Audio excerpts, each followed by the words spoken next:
Hoje, 5 de junho de 2006, a Biblioteca Mário de Andrade realiza o depoimento do sociólogo José de Souza Martins, professor titular aposentado de Sociologia da Faculdade de Filosofia, Letras e Ciências Humanas da USP, para o projeto de Memória Oral.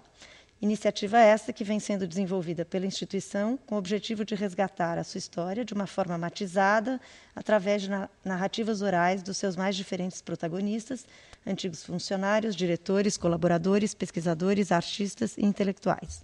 Na direção de captação audiovisual deste registro está Sérgio Teichner e na condução do depoimento, Deise Perlmutter. Bom, professor, nós gostaríamos que o senhor iniciasse esse depoimento traçando o seu mapa afetivo da cidade de São Paulo, resgatando os lugares que foram marcantes, foram evocativos na sua juventude, durante a sua vida universitária. Ou antes, né? Ou antes, na sua infância. É. Eu não morava em São Paulo, eu morava em São Caetano. Quando eu comecei a frequentar a Biblioteca Municipal de São Paulo. Eu trabalhava, eu sou de uma família de operários e eu mesmo era operário. Quando eu comecei a frequentar a biblioteca, eu já não era operário, mas trabalhava na fábrica ainda, né? Trabalhava todo dia, no sábado até o meio-dia, e eu descobri a biblioteca. Foi descoberto, ninguém me disse, olha, existe a Biblioteca Municipal de São Paulo. Eu fui fuçando e não sei como eu vim parar aqui. Isso foi há 50 anos, foi em 1955. Em geral, nos sábados. Eu saía do meu trabalho, às vezes nem almoçava, eu vinha direto para cá, ficava na biblioteca, era uma coisa maravilhosa que a biblioteca funcionasse até, acho que 10 da noite, por aí. Eu ficava até 10 da noite. Depois saía daqui, ia pegar o ônibus no Parque Dom Pedro e voltava para São Caetano. Então, dos lugares, digamos assim, significativos de São Paulo, que marcaram logo de cara, digamos, a minha relação com a cidade, a biblioteca acho que foi o primeiro lugar sério, quer dizer, o primeiro lugar que era um lugar para ir mesmo, não era um lugar para passar, né? Para passar eu conhecia vários, Galeria Prestes Maia, aqueles lugares de passagem habitual, Parque Dom Pedro, que era lindíssimo, né? Depois virou essa coisa pavorosa que está aí. E a Praça da Sé, que era incrível, né? O primeiro lugar foi a biblioteca. Então eu comecei a frequentar aqui, frequentava nos sábados e feriados, né? Eu não me lembro se abria nos domingos, mas acho que cheguei a frequentar, alguns domingos eu cheguei a frequentar. E depois foi aumentando, porque meu tempo para frequentar a biblioteca era pequeno, né? Era depois do trabalho, né? Eu estudava à noite, eu era aluno de curso noturno, e depois que eu comecei a ir no rumo da vida universitária, aí eu me tornei um frequentador habitual da biblioteca. Aliás, foi nesta sala, neste auditório, que eu tomei a decisão de fazer o curso de Ciências Sociais. Ai, que lindo. Houve uma... Eu estava indo para a História, eu tinha uma maravilhosa professora de História, eu fazia o curso normal em Santo André. Eu tinha uma maravilhosa professora de História, Dona Margarida Amir Silva, que era aluna da Faculdade de Filosofia da USP. Tinha sido aluna, ela já era formada. E eu fui terminando o curso normal, imaginando que eu queria muito ser professor primário na roça. Sim. Porque eu tinha sido aluno em escola de roça. Houve um tempo que a minha família morou em Guaianazes, quando Guaianazes era uma estação, um lampião e uma rua. E a gente morava na Fazenda Santa Etelvina, que era fazenda mesmo. A gente eu morava numa chácara que não era nossa. E ficava a 8 quilômetros da estação. Eu batia 8 quilômetros a pé para ir, 8 para voltar, né? E então eu fiquei muito marcado pela ideia de um dia devolver o que eu recebi no grupo escolar Pedro Tax, que era o grupo da estação. Eu fiquei encantado com a ideia de dar aula na roça.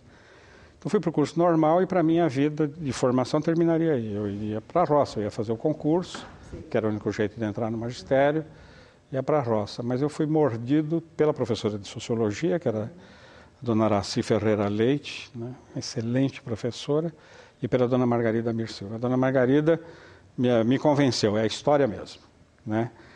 Mas aí eu vi no jornal, eu lia jornal. Eu lia jornal. Eu vi no jornal que ia ter um ciclo de conferências na Biblioteca Municipal de São Paulo sobre vocação. Cada dia viria um professor da USP que explicaria o que era a profissão dele, o que se fazia na área dele e tal. E eu ouvi várias das palestras.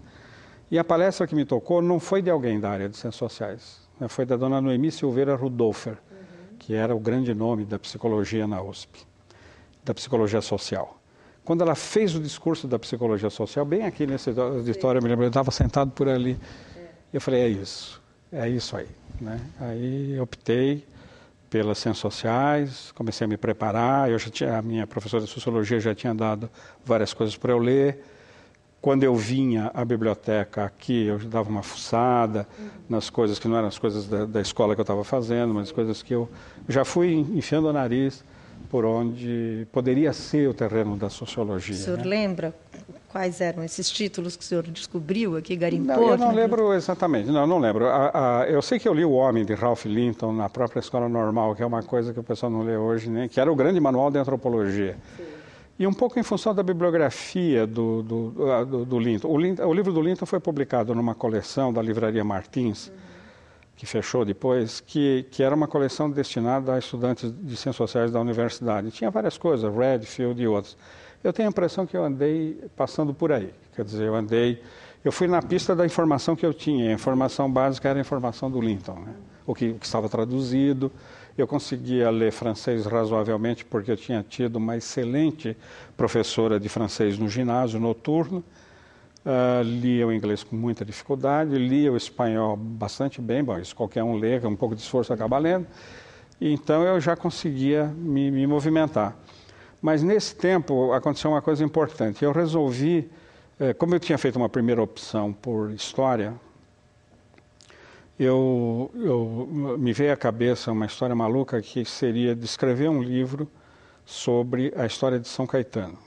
Havia muita discussão na época do aniversário da cidade, sobre a cidade, essa coisa toda. Sim. Mas não havia nada sério escrito. A gente via material de jornal e o material de jornal realmente não era sério, quer dizer, era só para informar. E eu falei, eu vou fazer isso a sério. Sim. Como um exercício pessoal. Quer dizer, escrever o livro era uma meta assim boba, porque não tinha nem quem publicasse, nada disso. E o primeiro lugar que eu comecei a frequentar sistematicamente em função disso foi aqui, e o Arquivo do Estado, que abria nos sábados de manhã. Então, a fábrica em que eu trabalhava me deu um sábado por manhã, sim, que eram eles que me pagavam a escola, por sinal, para eu ir ao Arquivo do Estado. Então, eu ia ao Arquivo do Estado e de lá eu já vinha aqui para a biblioteca, porque ele era aqui na Rua Antônio de Queiroz, e aí eu descobri a coleção de História de São Paulo da Biblioteca Municipal de São Paulo. Que interessante. E eu acabei escrevendo um livro, o livro foi publicado e ele existe aqui na biblioteca. Que bárbaro. E esse exercício foi feito, então, antes do senhor entrar na... Nossa, eu já tinha... Esse livro já estava publicado quando eu entrei na universidade. Na universidade. Muito interessante. Eu fui muito autodidata, né, para certas coisas. E aí, para fazer isso, eu fui atrás do Afonso de Toné, sim, que acabou me escrevendo uma carta, dando algumas indicações. Aí ele indicou o Aguirre, João Batista de Campos Aguirre, que era do Instituto Histórico, e tinha um arquivo pessoal aqui perto, ali na Ribeiro Badaró. Ele morava nesse prédio, ele morava na biblioteca dele. Ele era um homem sozinho. Então, às vezes, antes de vir aqui, eu passava lá para conversar com ele. Só que ele era surdo, e eu tinha que falar os berros com ele, né? Ele dava muitas indicações de história, né? Eu li muita coisa do Toné nesse período, né? Que hoje eu acho que não é um bom historiador, embora seja um historiador, digamos, abundante, né? Tem muita coisa, levantou muito material. E fui atrás de outras pessoas, e muitas dicas que eles me deram eu usei para localizar livros aqui na biblioteca. Sim. E com relação à vida, todas as atividades de extensão cultural aqui da biblioteca, nessa época, o senhor frequentava também? Não, porque eu tinha que escolher entre isso ou os livros, né? Eu tinha pouquíssimo tempo, né? Eu estudava à noite e trabalhava durante o dia, e eu não tive lazer. Eu fui a Santos uma única vez em toda a minha vida. Sim. Numa época que você pegava o trem e ia passar o domingo em Santos, né? Ia à praia, né? Eu fiz uma opção. Quer dizer, quem não tinha nada, quem não tinha recurso, não tinha meios, não tinha tempo, tinha que fazer isso. E para mim, a minha praia era a Biblioteca Municipal de São Paulo. Era aqui a minha praia. E essa regularidade dessas visitas, o senhor manteve durante quanto tempo? Durante muitos anos. Quando fui aluno de Ciências Sociais, eu frequentava aqui regularmente, quase todos os dias. E às vezes, é verdade que eu fui aluno do curso noturno os 2 primeiros anos. Sim. Mas depois eu passei a ficar aqui na biblioteca até a hora que fechasse, 10 da noite. Era o único lugar que, de fato... Na verdade, a Faculdade de Filosofia tinha uma belíssima biblioteca na Maria Antônia, que não só era uma biblioteca desatualizada, mas a bibliotecária era desatualizada. Era uma bibliotecária rabugenta, intolerante. Ela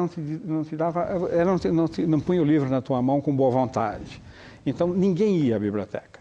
Que interessante, professor. Era uma coisa incrivelmente triste, né? E de Ciências Sociais, nós tínhamos, a nossa biblioteca de Ciências Sociais eram 3 estantes, não tinha mais nada. E a biblioteca, que tinha um belo acervo na área de Ciências Sociais, do tempo ainda dos franceses, que a interação com a biblioteca era muito grande, né? Eu vinha para cá. Quer dizer, quando eu passei a fazer o curso à noite, eu vinha... E quem eram as pessoas que o senhor encontrava aqui, dessa geração? Olha, eu não tive uma sociabilidade de biblioteca, quer dizer, uma vida social de biblioteca. Eventualmente encontrava colegas meus do curso da universidade, eventualmente. Mas, no geral, e eu também não ficava muito nesse saguão aí na frente. Sim, quer dizer, não era um adorador da estátua, não fazia parte desse grupo? Quer dizer, a estátua é uma referência, tanto que eu vou escrever uma matéria sobre biblioteca para minha sessão no jornal e vou tomar como referência a estátua do Fracaroli. Mas ela era uma referência, ela era um desafio, a gente entrava, aquela estátua monumental do Fracaroli ali na frente, né? Eu não fumava, então eu não tinha nenhum problema, eu ficava lá dentro, era lá dentro. E como era muito problemático sair para tomar um lanche e voltar, porque tinha que entrar na fila de novo, e eu já tirava vários livros, era um pouco lento o serviço de descer os livros, né? Então eu acho que podia tirar 3, pedir 3. Eu não levava livros para casa, eu não usava circulante, usava aqui. Então eu já punha na mesa, examinava, tomava notas, eu era muito rápido para ler e assimilar, né? E então eu vinha já lanchado, que também não era um grande lanche, que era ali na leiteria americana, era um chocolate maravilhoso que tinha lá e um sanduíche e ponto final. Aí eu segurava aqui até as 10 da noite, né? Então a minha sociabilidade era do silêncio lá dentro, era muito gostosa a sala, o pessoal realmente não fazia barulho, né? O pessoal muito respeitador do direito do outro ao silêncio e a poder se concentrar nos livros. O senhor comentou que tinha fila, então tinha uma procura imensa nesse momento. Tinha dia que era bastante complicado. Tinha dia que a gente ficava mais de meia hora, até mais, na fila, esperando, rezando para alguém cair fora. Quem sabe dar uma dor de barriga em alguém, o sujeito vai embora. E o perfil do público, muito diversificado? Não, olha, essa biblioteca era muito frequentada por autores, né? Sim. A gente desconfiava, ouvia, porque já tinha visto fotografias, os autores vinham aqui, né? E muito frequentada por intelectuais que vinham para ler mesmo, não porque estivesse fazendo alguma pesquisa, nada disso. E muito estudante do colegial, escola normal, era o público. Não era público de escola primária, isso de jeito nenhum. Esse público não vinha aqui, felizmente, porque a demanda seria outra, o lugar não era próprio para isso. Era uma biblioteca de tipo universitário mesmo, como a gente vê ainda hoje na Europa, em muitos lugares. Eu acho que foi um pouco esse o projeto, né? Eu usava também a seção de periódicos, né? Porque eu não podia comprar muito jornal. Eu comprava um jornal por semana, um dia por semana, né? No sábado ou no domingo. Tinha um jornal bastante razoável, que era o Tempo, eventualmente o Estadão, ou a Gazeta. A Gazeta tinha a Gazeta Esportiva e a Gazeta. A Gazeta era um jornal de um tipo de intelectual. Quer dizer, era um tipo de intelectual assim interessado em história de São Paulo, sobretudo. Eles estavam muito ligados às coisas da Revolução de 32, eles estavam sempre falando da Revolução de 32. E saíam matérias muito boas, de historiadores paulistas, né? Então eu lia. Só que eu não podia comprar isso tudo, então eu vinha ler aqui, né? Às vezes chegava, podia pegar a coleção da semana e eu então me atualizava. Eu me mantinha atualizado em termos de jornais, não tinha televisão em casa, obviamente, não tinha, em uma certa época nem existia televisão. E rádio nós só fomos ter em casa, eu já era adulto. Nós não tínhamos. Então era aqui mesmo na biblioteca que eu ficava sabendo o que estava acontecendo no mundo. Professor, e com toda essa... O senhor falou da sua origem, enfim, dos seus pais. Como que assim, o senhor levou de volta para a sua família todo esse repertório? Quer dizer, havia um diálogo na sua casa? Quer dizer, houve um... Não havia. Né? Minha família, meu pai já tinha morrido. Meu padrasto era analfabeto. Completamente analfabeto. Realmente ele não é assim, analfabeto funcional, era analfabeto. Não tinha nenhuma conversa. Era uma relação A relação dele comigo e com meu irmão era muito complicada. E tanto que eu saí de casa quando ele tentou nos matar. Ele já tinha tentado várias vezes. Ele não bebia, não tinha nenhum...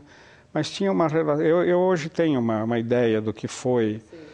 ele veio da roça, do que for vir para a cidade. Ele era um desajustado na cidade, ele não entendia a fábrica. Tanto que nós voltamos para a roça por causa dele, porque era o que ele sabia fazer e fazia muito bem.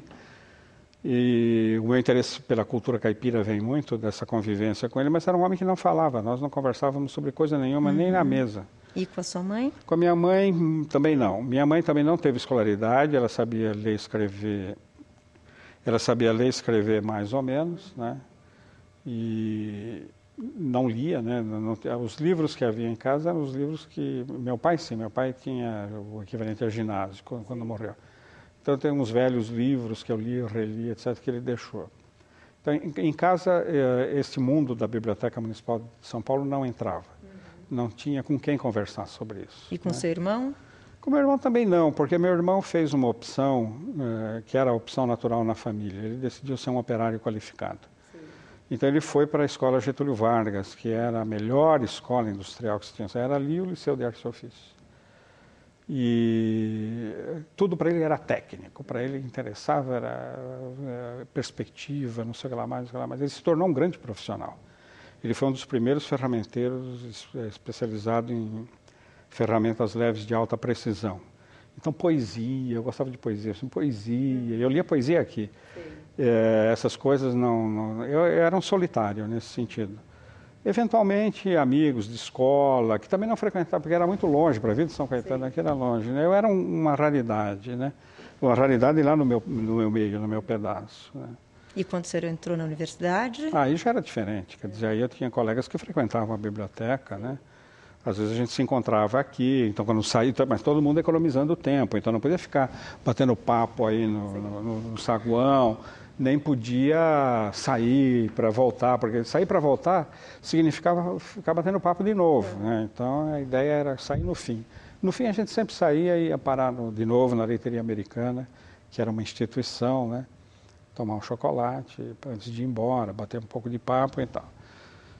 Então, eu não fiz nenhum amigo aqui na biblioteca entre os frequentadores não conhecidos, né? Porque não havia esse espaço. A não ser os que frequentavam o saguão, mas eu era lá de dentro do salão de leitura, né? Lá dentro não tinha essa chance. Você não tinha chance. Você via, às vezes, a mesma pessoa. Durante anos eu vi as mesmas pessoas aqui dentro. Entendeu? E quando o senhor estava fazendo o curso, assim, quais foram, na verdade, o que o senhor descobriu aqui? Quer dizer, foi praticamente toda a bibliografia que o senhor tinha aqui? Não tinha toda a bibliografia, porque eu acho que a biblioteca parou de atualizar suas aquisições de livros especializados num certo momento. Isso era visível. E o senhor mesmo identificou essa lacuna? Essa lacuna, com certeza. Aí, então, era visível, assim, que a biblioteca tinha se mantido atualizada até mais ou menos os anos 50, que é quando eu começo a frequentá-la, né? Depois você vai percebendo, eu frequentei a biblioteca há muitos anos ainda, né?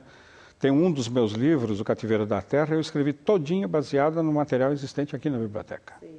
Né, na parte relativa ao Brasil, São Paulo, cultura do café, havia preciosidades, havia coisas maravilhosas. E tudo na coleção geral? Tudo na coleção geral. Pouca coisa nos livros raros, pouca coisa. E eu me lembro que eu até descobri um livro que estava dado como raro e ele estava na sala de leitura.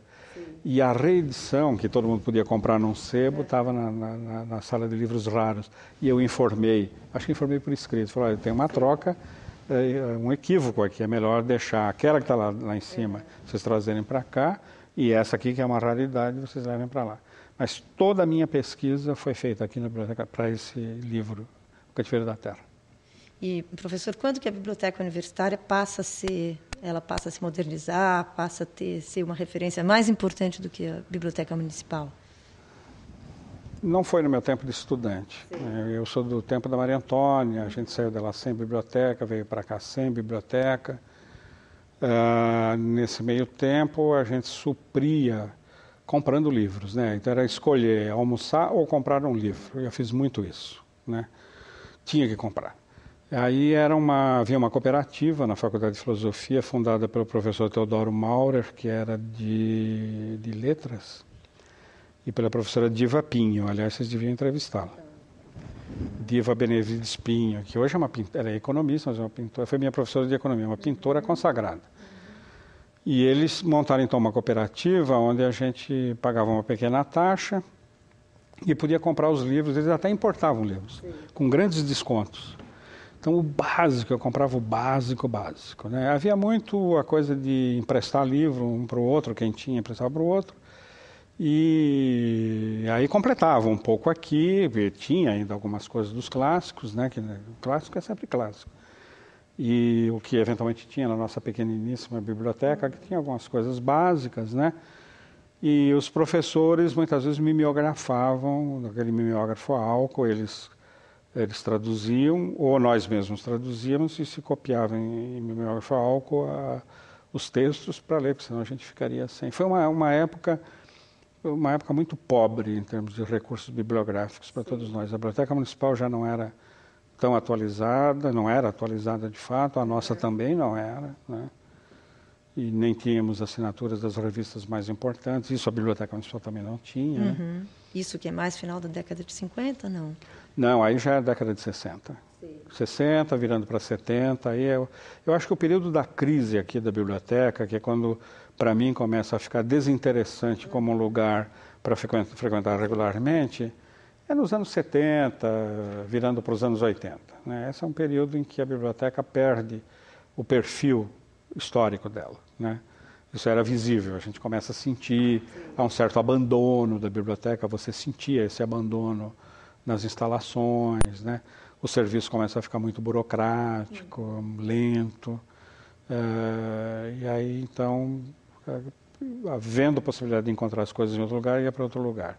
Mas continuou sendo uma espécie de grande e preciosa estante de livros sobre o Brasil e sobre São Paulo. Né? Eu acho que houve uma época que eu pensei, uma época mais ou menos recente, quando o Vefor assumiu o Ministério da Cultura, eu encontrei com ele no corredor, o Fernando que não tinha tomado posse ainda, e eu cumprimentei-o e tal, porque ele era o nosso professor lá de Ciência Política. Eu falei, Vefor, você aceita sugestões? Claro, só que eles aceitam todas, né? Eu falei, eu gostaria de sugerir que o governo federal pensasse em criar bibliotecas nacionais nos estados. Como há na Inglaterra, você tem bibliotecas universitárias que são bibliotecas nacionais. Falei, aqui em São Paulo vocês deveriam fazer isso, seria o primeiro lugar, né? E eu acho que vocês deveriam entrar num esquema com a Biblioteca Municipal de São Paulo, porque ela tem, na verdade, o germe de uma biblioteca nacional. Ela é uma biblioteca nacional, sem ter sido, né? Então vocês deveriam se entender com eles e, quem sabe, propor, o governo federal põe dinheiro, ajuda, faz uma proposta de reformulação e modernização, acrescenta mais. Ótima ideia! Nunca levou à frente. Depois eu encontrei com ele, já ministro, uma das vezes que eu encontrei, eu falei, ele me viu num lançamento de livro lá na Cultura. Já sei, você vai cobrar o negócio. Eu falei, exatamente, eu vou te cobrar, o que você já fez? Olha, houve resistências. Eu falei, resistências de quem? O pessoal da Biblioteca Nacional. Sim. Eu falei, Vefor, quem que é o ministro? Você ou o pessoal da Biblioteca Nacional? Tá certo? E ficou por isso, né? Quer dizer, São Paulo, que é de fato o miolo desse país, em termos econômicos, etc., não tem uma biblioteca nacional, tá certo? E a Biblioteca Nacional que nós tivemos, e era uma Biblioteca Nacional, era essa aqui. Isso aqui era a Biblioteca Nacional. Né? E ao longo quando o senhor se afasta daqui da biblioteca, deixa de usar, enfim, esses 20 anos, de 70, 90, o senhor acompanhou à distância um pouco os movimentos? Eu de vez em quando venho à biblioteca. Não é que o que o senhor vem pesquisar? De vez em quando que eu preciso achar alguma coisa, texto na área de literatura, né, ou de poesia. Eu não venho aqui só por motivos práticos. Né? Quer dizer, é verdade que eu venho muitíssimo menos do que eu vinha, né, mas eu venho. Faz algum tempo que eu não venho. Eu acho que desde que puseram mesas de plástico, de coisa ali, eu fiquei chocado. Foi. Aí eu falei, não é mais a biblioteca. Eu achei que não. Mas eu sempre passo aí na porta e lembro, e sempre faço referência à biblioteca. Né? E, professor, o que o senhor acha dos programas de formação de leitor? Assim, quer dizer, a gente tem, embora as estatísticas ainda sejam estatísticas meio tristes em relação ao número de leitores. Como que o senhor acha que o Estado deve participar desses programas? Quer dizer, quais são as ações que o senhor acredita que são ações bem-sucedidas no sentido de... Olha, eu não acompanho nenhum programa de formação de leitor, até porque eu tenho uma certa resistência à ideia de que você precisa fazer propaganda de livro, sim, e de leitura e de biblioteca, para que as pessoas leiam, né? Eu acho que ler, só o fato de você aprender a ler e poder ter um livro na mão é um privilégio, é uma porta, né? Eu entrei no mundo do livro, eu venho de uma família que não lê, de uma família que não sabe o que é livro. Uma das primeiras surras que eu levei na minha vida foi porque eu comprei um livro. Eu gastei um dinheiro que minha mãe tinha me dado para comprar outra coisa e comprei o livro, tá certo? Então o livro era um luxo, uma coisa de gente rica.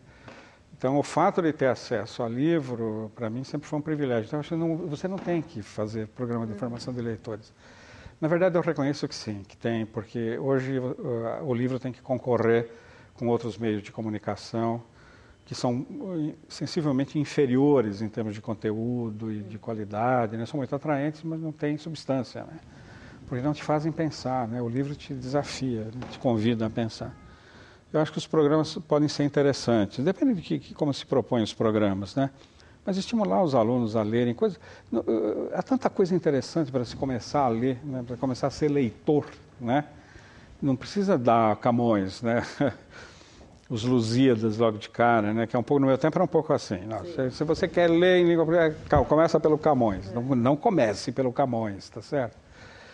E eu acho que valeria a pena, assim, ter mais. Mas uma coisa aqui para a biblioteca que eu acho que é uma ponte com o livro é voltar, eu não sei se continua tendo ou não, mas enfim, voltar a ter programas como esse que me trouxe para a universidade, né? Que é discutir as profissões, as carreiras.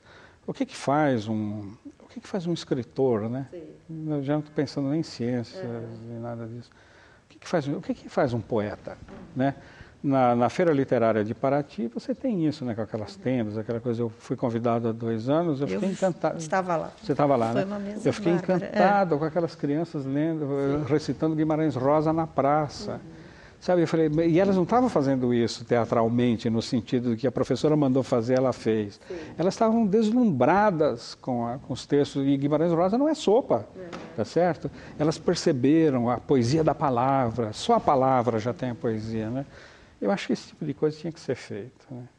Mas eu acho que, sei lá, dar prêmios em livros para as crianças, né?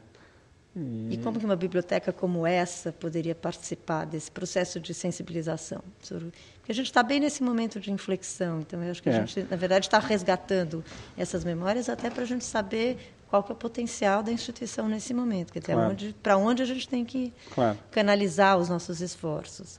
Olha, no meu modo de ver, o público dessa biblioteca está nas escolas, né? Não só nas escolas, mas o público inicial é o público das escolas, né? Eu acho que valeria a pena estimular as escolas a trazerem os alunos aqui, não é essa visita para mostrar o prédio, isso aí não funciona para nada, né? Mas as escolas darem um programa de um aluno vir à biblioteca para ler um livro de poesia, por exemplo, né? Então, olha, você desce do metrô aqui na porta da biblioteca, eu naquele tempo tinha que vir a pé lá do Parque Dom Pedro para chegar aqui, né? Você desce aqui na porta, você sobe ali a escadinha e está aqui dentro, né? E mostrar que tem livros interessantes que vale a pena ler, explorar o romantismo do adolescente, da juventude, né? Mostrar que tem tanta coisa interessante para ser vista aqui. Eu acho que valeria a pena a biblioteca fazer, por exemplo, leituras públicas de texto. Não sei se convida atores ou convida estudantes mesmo que queiram exercitar um pouco, ou não precisa ser perfeito, o lado teatral. Então lê uma poesia de fulano, lê um texto, sei lá, de Shakespeare, sei lá de quem, entendeu? Um texto de Guimarães Rosa, por que não ler um texto de Guimarães Rosa, né? Publicamente, fazer uma leitura pública de texto, uma coisa que não seja maçante, né, chata, entendeu? Articula isso com uma exibição de slides, uma coisa interessante, obras de arte e tal. Eu acho que vale a pena, né?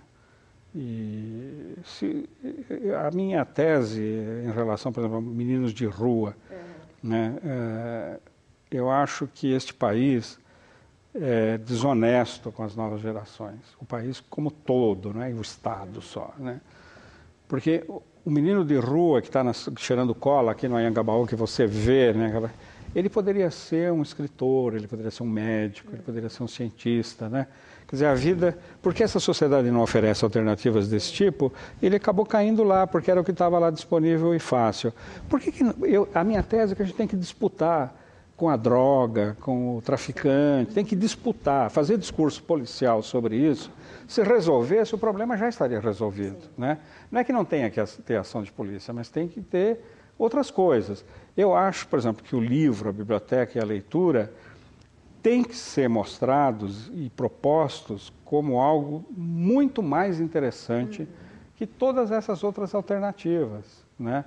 Você já teve essas experiências? Assim, esse tipo de trabalho? O senhor comentou que com seus alunos o senhor faz esse tipo de trabalho aplicado. Eu vou para a rua com eles. E uma coisa que me chama muita atenção é o número de pessoas que estão na rua, muitas vezes moradores de rua, né?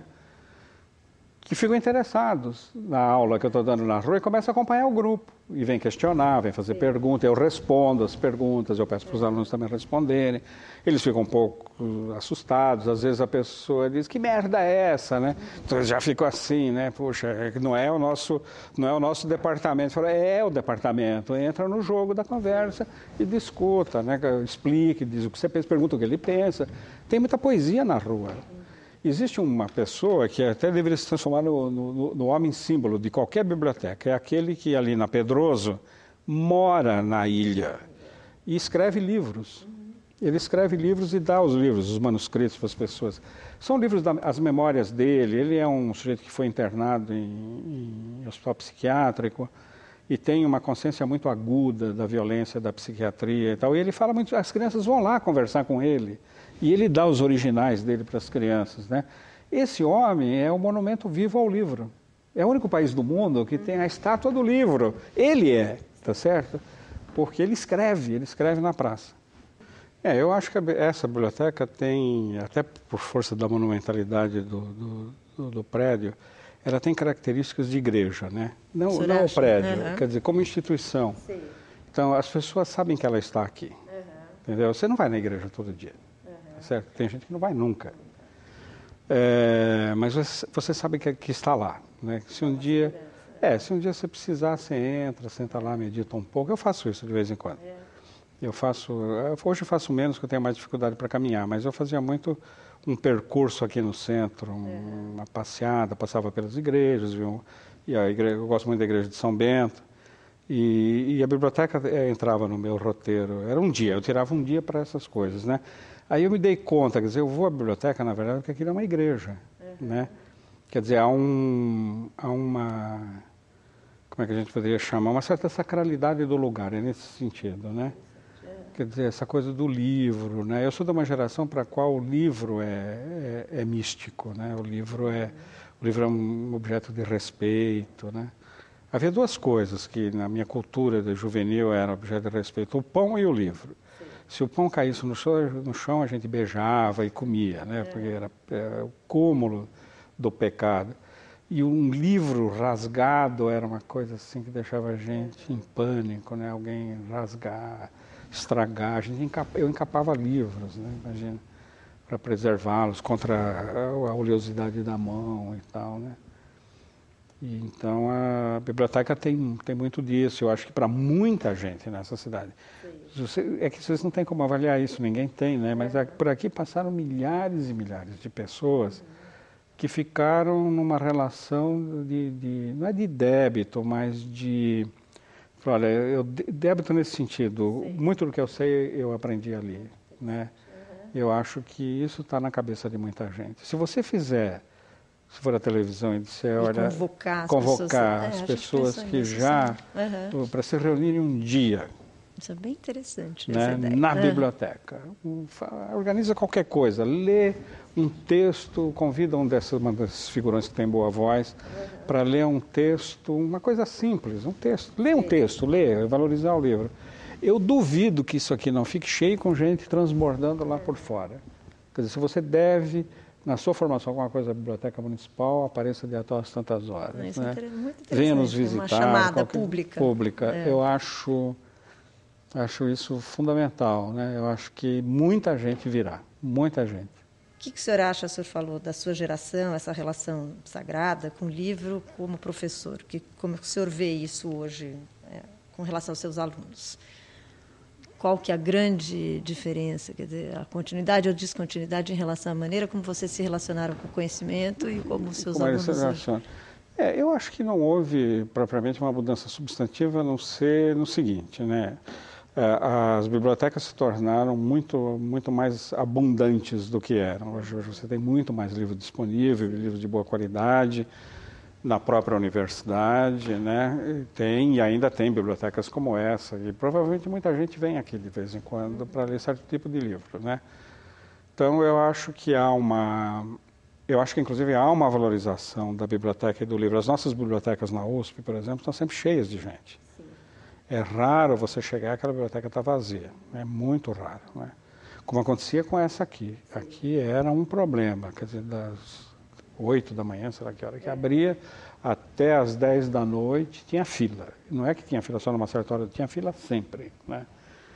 Só não tinha fila no finzinho do expediente. Então hoje você tem uma disponibilidade de livros, uma oferta de leitura imensamente maior, né? Se a gente quer medir o que esse país mudou, com todos os problemas, vicissitudes, pobrezas e misérias, mede-se, no meu modo de ver, pelo acesso público ao livro, né?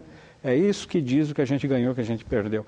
E nesse sentido eu acho que a gente ganhou muito. Eu fico comovido, eu entro em qualquer biblioteca e vejo aquilo cheio de gente, eu realmente fico comovido. Eu falei, eu gostaria de ter nascido agora, não naquela época, né?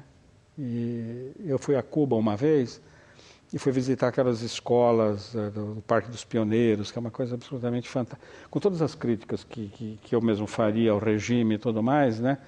Mas essa questão de pôr o livro na mão das crianças, né, é uma coisa fascinante. Eu andei com escritores cubanos pelas ruas, porque tem aquelas feiras de livro, aquelas coisas, lançamentos de livros. É impressionante o que eles leem, como eles amam os livros, né?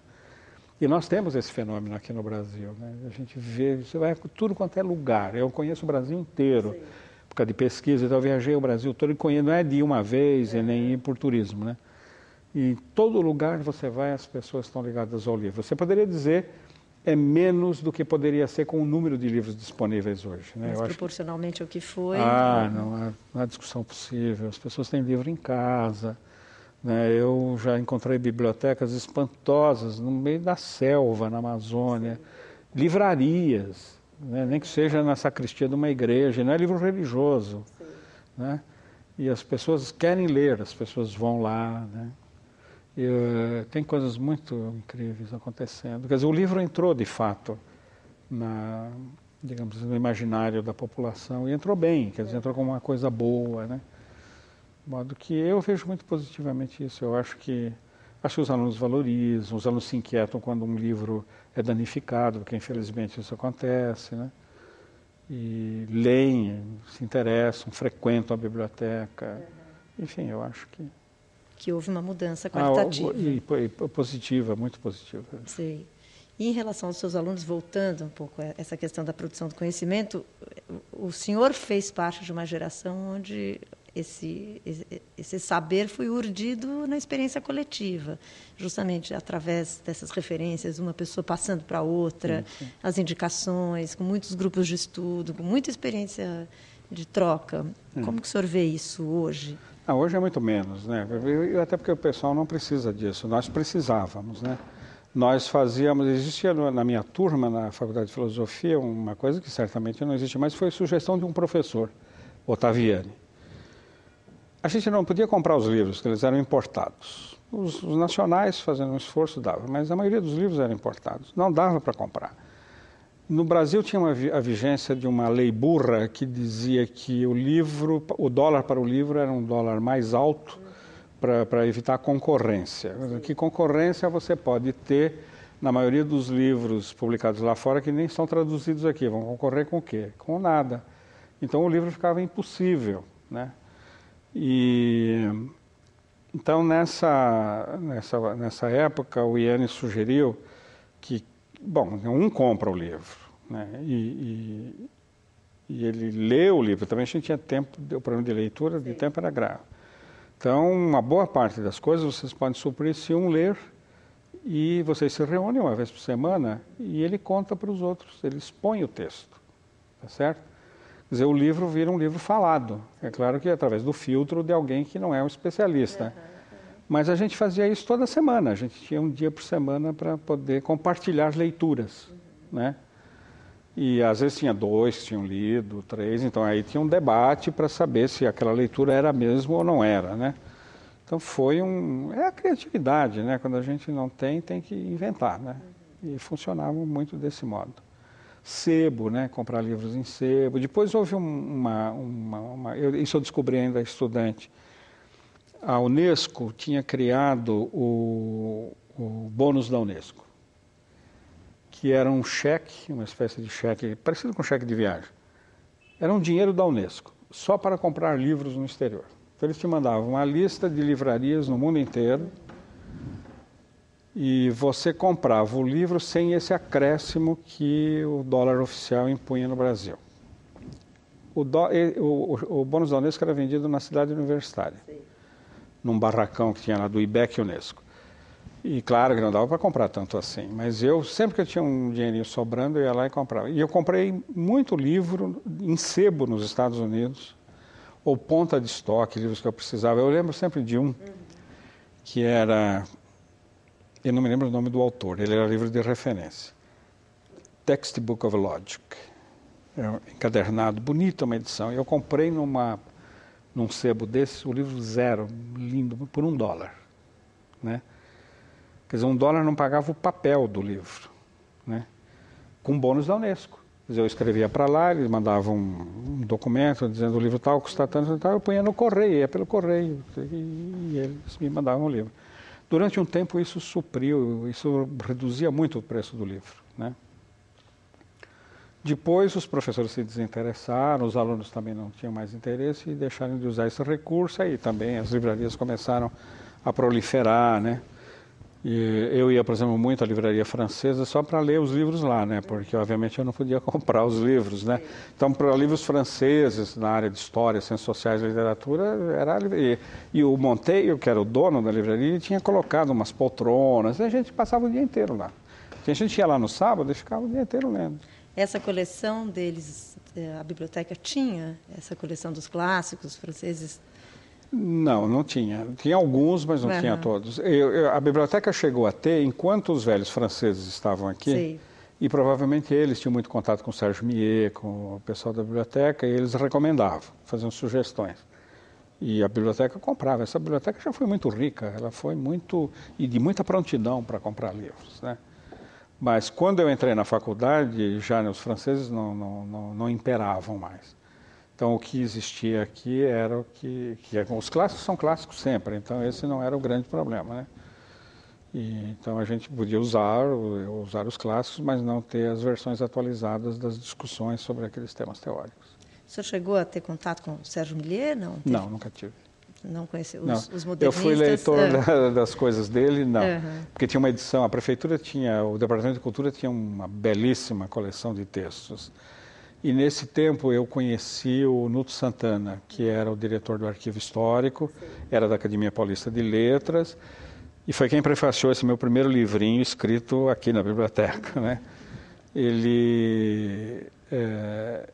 Então, o meu contato foi basicamente com ele, que me deu os livros dele, fez muitas sugestões. E uma das coisas que ele me deu foi um pacote, foi um problema levar isso até São Caetano. Um pacote das publicações do Departamento de Cultura, e lá estavam as coisas do Sérgio Millet, né? Aquelas críticas de rodapé de jornal, que ele fazia reunidos em livros. Então, foi muito por aí. E, professor, e durante o golpe, assim, o senhor frequentava a biblioteca durante os anos? Frequentei. Aí eu já estava morando aqui em São Paulo. O Fernando Henrique, que era meu professor, sabia que eu morava em São Caetano e que eu tinha muita dificuldade para ir e voltar. Na verdade, o Fernando Henrique é um ótimo professor, entendeu? Eu sou uma das pessoas que lamento, não que ele tenha sido presidente da República, mas que a gente tenha perdido o Fernando Henrique por causa da ditadura que o afastou da universidade. Aí o Fernando Henrique conversava com a gente e tal, e um dia ele chegou para mim: você continua morando em São Caetano? Eu falei: eu continuo morando. Você perde muito tempo, né? Eu perco.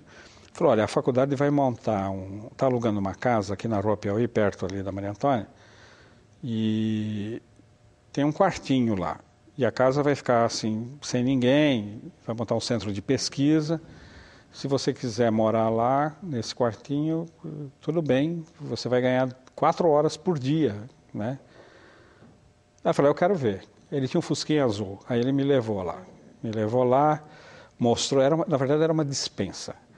Cabia um sofazinho que eu tinha e um guarda-roupa pequeno que eu tinha e os 200 livros que eu já tinha conseguido comprar na minha vida. E eu falei, não, eu lembro bem, eu falei, negócio fechado, pode me dar a chave aqui. No domingo seguinte eu mudei. Aí foi o golpe, eu passei a noite do golpe, né, nessa casa. Nessa casa. E nisso o senhor já dava aula? Não, eu era aluno ainda. Era aluno ainda? Eu era aluno. E o lugar que eu frequentava era aqui e a biblioteca da faculdade, da Faculdade de Economia, que ficava no fundo da Maria Antônia, a biblioteca de administração, que tinha uma belíssima coleção de periódicos de ciências sociais, porque lá tinha sido professor o professor Mário Wagner Vieira da Cunha, que era sociólogo, era um weberiano e tal. Então era aqui, lá, né? E com a mudança para coisa, eu podia passar um bom tempo aqui.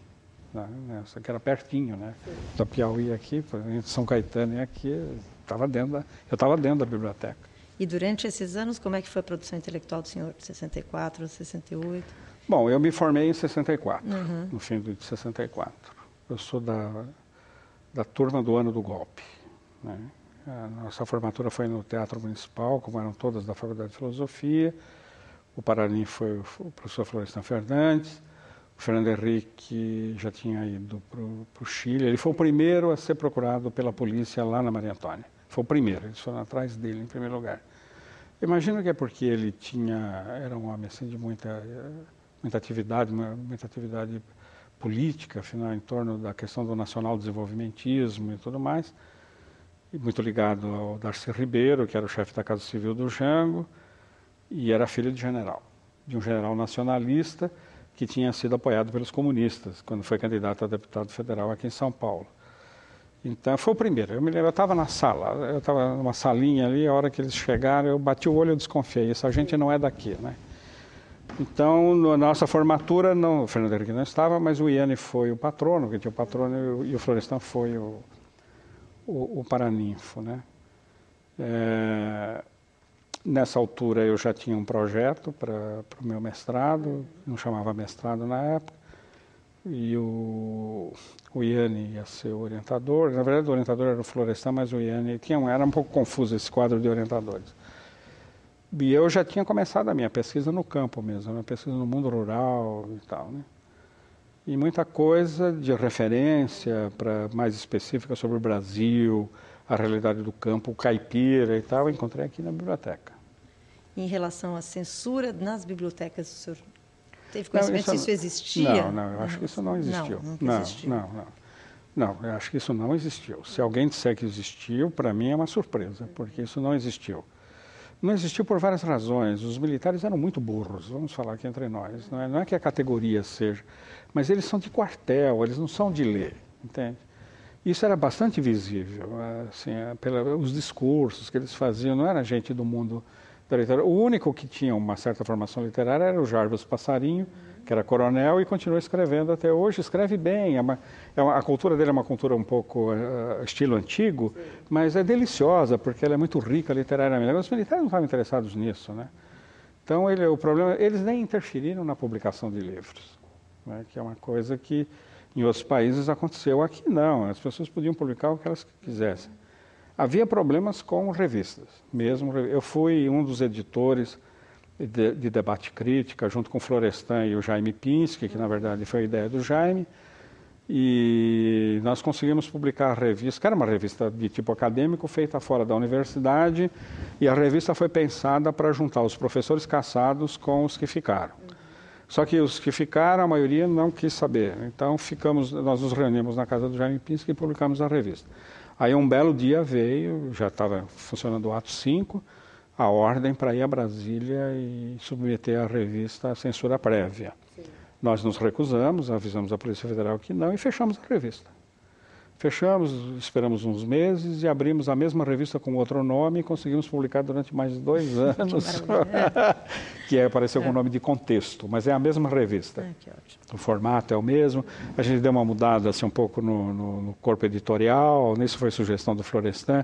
Falei, se fizer a mesma coisa, eles vêm em cima rapidamente. Tem que fazer de conta que é outra revista. Então a gente mudou algumas coisas e conseguimos publicar. A gente se reunia lá, o Fernando Henrique, o Paulo Singer, o Iane, tudo na casa do Jaime Pinsky. Fazíamos uma reunião de editoria da revista para trocar ideias e conseguir novos colaboradores, né? Então foi muito isso. E aí o senhor entrou na USP em... Na graduação eu entrei em 61. Não. Entrei em 60. Não, mas como professor? Como professor eu entrei em 65. Eu me formei, quando eu me formei, naquele tempo era o catedrático que convidava os assistentes. Não havia concurso.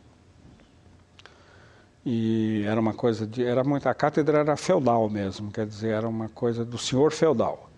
O senhor feudal podia ser bom ou podia ser ruim, né? Por sorte, o meu senhor feudal era bom, que era o Florestan. Então, o Florestan me convidou, na verdade, o Fernando Henrique já tinha me convidado para trabalhar como assistente numa pesquisa lá, que era a forma de eu também trabalhar menos tempo. Eu trabalhava na Nestlé aqui atrás da biblioteca, ela funcionava aqui na Braulio Gomes. Foi meu último emprego fora do serviço público. Então eu teria mais tempo, né? E aí eles viram o trabalho que eu fazia, né? Eu fiz um esforço enorme, porque eu vinha de um mundo onde o déficit da grande cultura era total, era completo, né? Eu vim descobrir isso aqui, frequentar o Arena, por exemplo, ver peças do Brecht, entendeu? Tudo aqui. E essa biblioteca foi... nessa fase da minha vida, um pouco antes da universidade, alguns anos antes da universidade, e alguns anos depois, foi o grande centro cultural da minha vida. Quer dizer, você podia vir aqui montar o seu próprio centro cultural, entendeu? Porque você escolhia o que ia ler, então se tinha alguma coisa, alguma atividade aqui, você podia vir e acompanhar, ou sair daqui ao teatro, por exemplo. Isso também absorveu muito dessa efervescência cultural da cidade em relação aos teatros? Sim, foi. Nessa época, sim. Era até mais fácil do que é hoje, eu acho, né? E cinema. Havia uma curtição muito grande de cinema, porque tinha um cinema de arte aqui na Praça Roosevelt, só passava filmes difíceis, a gente dizia, os filmes bonitos, franceses, né? E tinha um cinema japonês, o Joia, ali perto da Praça João Mendes, que passava o Kurosawa. Assim, quando o boato corria na universidade, lotava, tinha filas, tinha como conseguir entrar. Havia uma grande curtição do cinema, né? Cinema francês, principalmente, cinema europeu. Durante a ditadura, o cinema europeu foi importante como um contraponto inteligente, culto, refinado, crítico, né? Foi muito bom. O que a gente não podia ver nos cantos, a gente via no cinema. Então, em 64 eu me formo, então eu já estava com um pé, digamos assim, dentro da faculdade, mas assim, era um pé para sair, não era um pé para ficar, né? Porque era um auxiliar de pesquisa e tudo mais, que eu aproveitei o mais que eu pude. Porque aí eu tinha um contato coloquial com os professores, né? Tem gente que acha chato que eu chamo Fernando Henrique e a Ruth de você. Eles eram crianças, eles eram novinhos. A Ruth tinha tido, acho que a segunda filha dela. E não dá, e eles criavam esse clima. Só o Florestan que a gente chamava de senhor, né? O Florestan não deixava por menos, ele olhava assim. E como é que foi essa experiência como aluno do professor Florestan? Olha, eu fui aluno dele já no fim da graduação, né? O Florestan não era um bom professor. O Florestan tinha um discurso difícil. Como ele escreve difícil. Então você tinha que aprender o código do Florestan para poder acompanhar sem sofrimento o que ele estava dizendo, para tentar ir acompanhando. E eu curti muito os cursos que ele deu, né? Ele era um erudito, o mérito do Florestan era isso, né? Diferente dos assistentes dele, o Fernando Henrique, o Iane, a Maria Alice, Maria Silvia, que eram grandes professores no sentido de saber manejar a palavra, quer dizer, aquele discurso articulado, tinha começo, meio e fim, né?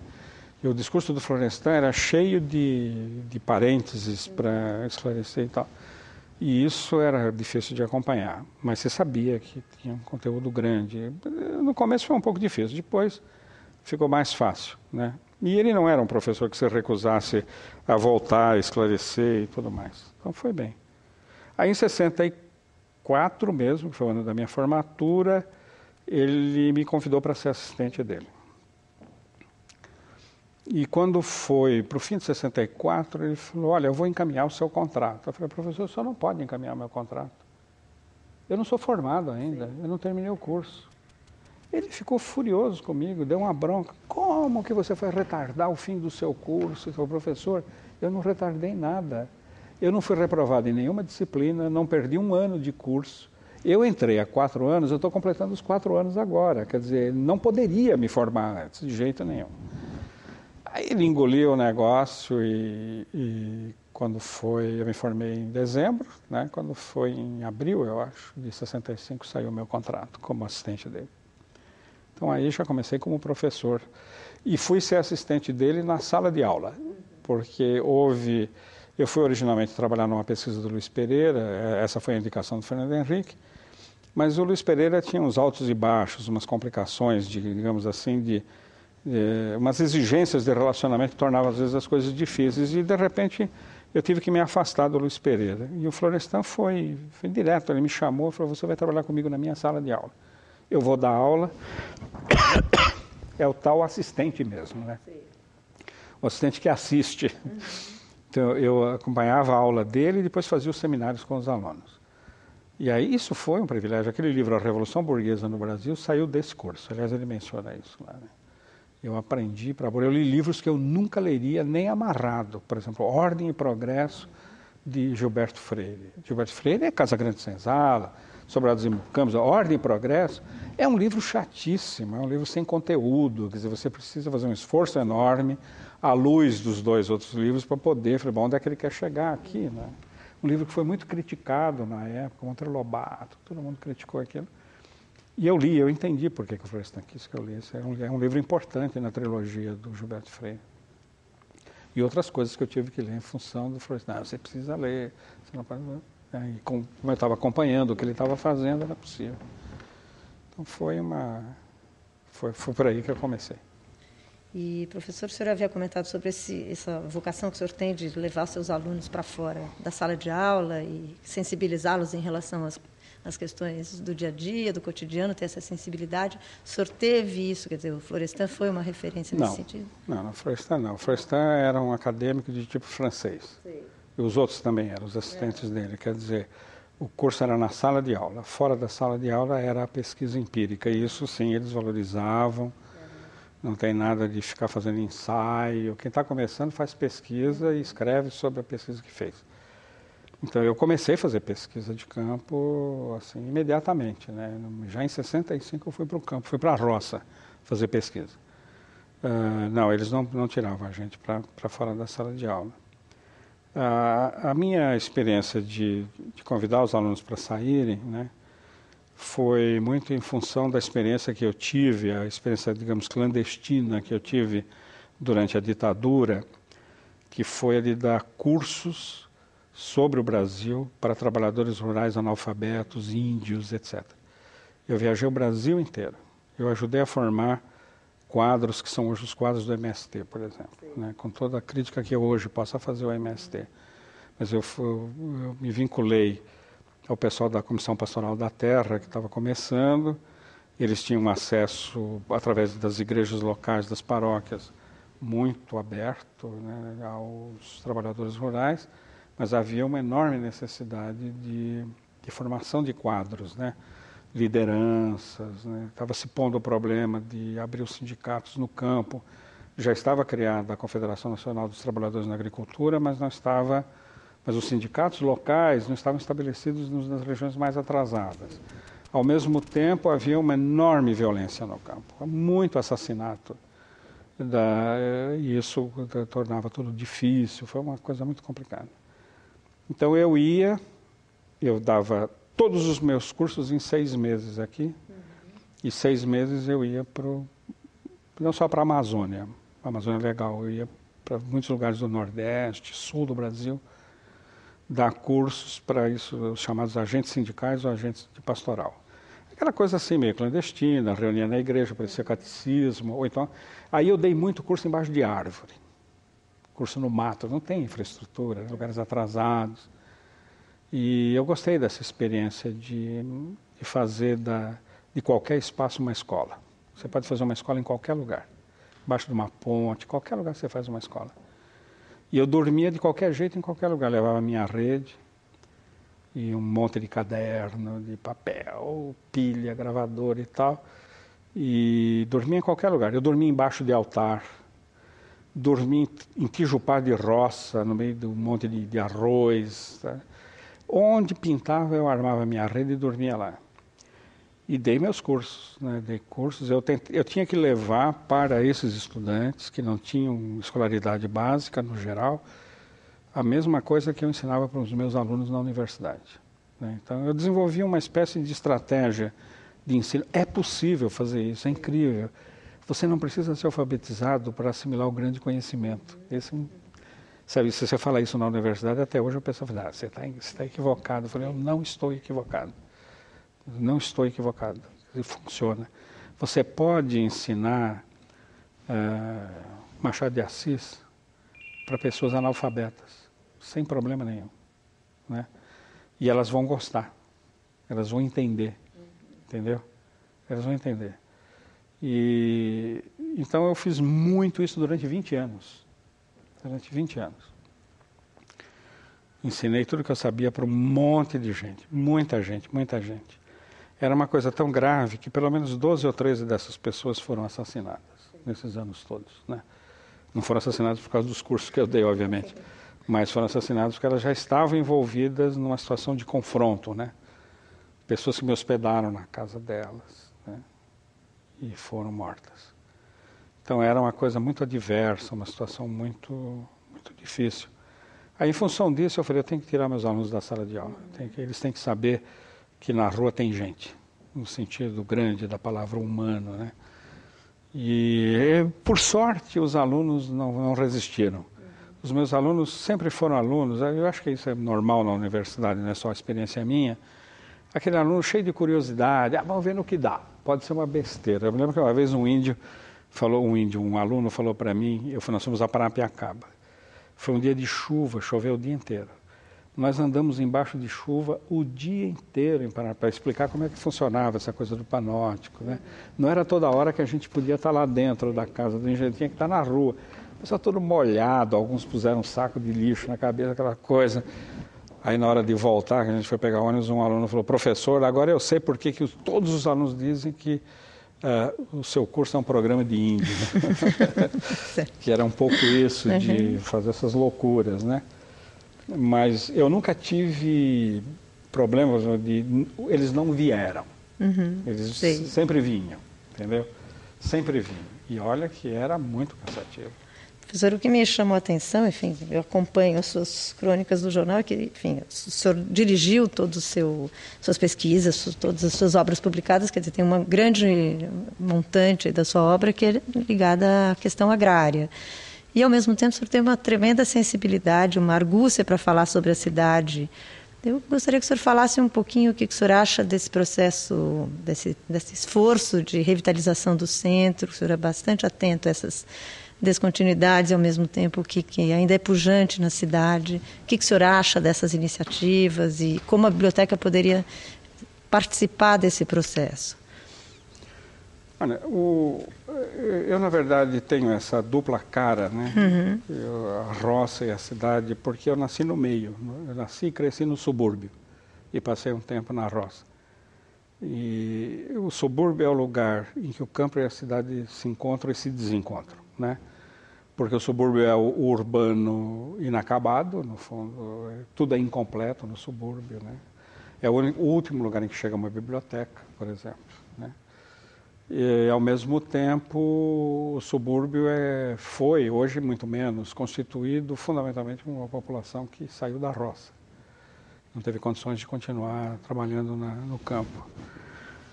E Uma das coisas que eu aprendi nesse período a valorizar, até porque me foi útil, é que a cidade, o centro, quer dizer, se a gente pensar a cidade não como um município administrativo, porque isso não funciona do ponto de vista sociológico, mas a cidade, que é São Paulo, o miolo da cidade de São Paulo, é o lugar da civilidade. O urbano é o lugar da civilidade em qualquer parte, né? Então, se você fizer apesar da cidade estar bastante deteriorada, o centro está hoje muito menos do que já esteve, muito maltratado, muito invadido, não é invadido por gente que não deveria estar lá, isso eu nunca diria, mas muito invadido por coisas estranhas à ideia da centralidade do urbano, né? Que é excessivo comércio de coisas que vão ocupando todos os espaços, não sobra absolutamente nada. A cidade não é isso, né?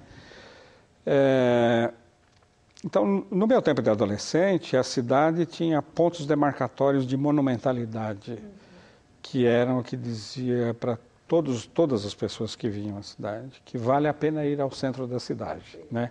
A Biblioteca Municipal de São Paulo era um desses lugares, né? Galeria Prestes Maia, o Museu do Ipiranga, que não é centro, mas é centro culturalmente, a Igreja da Sé, as igrejas em geral, né? As praças eram bonitas, valia a pena sentar, ficar sentado simplesmente, né? Então, o municipal, né? Eu só fui entrar no municipal quando a prefeitura criou um programa de apresentação de orquestras sinfônicas, orquestras de câmara, nos domingos de manhã, e era de graça, porque se não fosse de graça eu não tinha condições de vir. Tem que fazer um sacrifício enorme, eu vinha e entrava, né? Bom, primeiro, aquilo é um monumento, é uma obra de arte, é lindo para burro. E eu comecei a frequentar esses programas dos domingos de manhã. Eu gostava muito de música. Quando nós finalmente tivemos um rádio em casa, nós tínhamos eu era fanático pela Rádio Gazeta, porque era uma rádio culta, ela fazia a função da Rádio Cultura hoje, da Eldorado, né? E eu era louco por música, mas eu nunca tinha visto uma orquestra tocando. Eu fui ver isso no Teatro Municipal, né? E eu trazia amigos meus para virem comigo. Eu falei, olha, vale a pena ver essa coisa tão estranha, é uma coisa estranha, vocês vão gostar. E a gente vinha. Então, a cidade era um conjunto de instituições, o centro, né? Um conjunto de instituições tratadas assim com grande dignidade, abertas a todos nós, né? Então, aquela vida problemática da pobreza que eu tinha na minha casa, por exemplo, que era muito ruim, para dizer a verdade,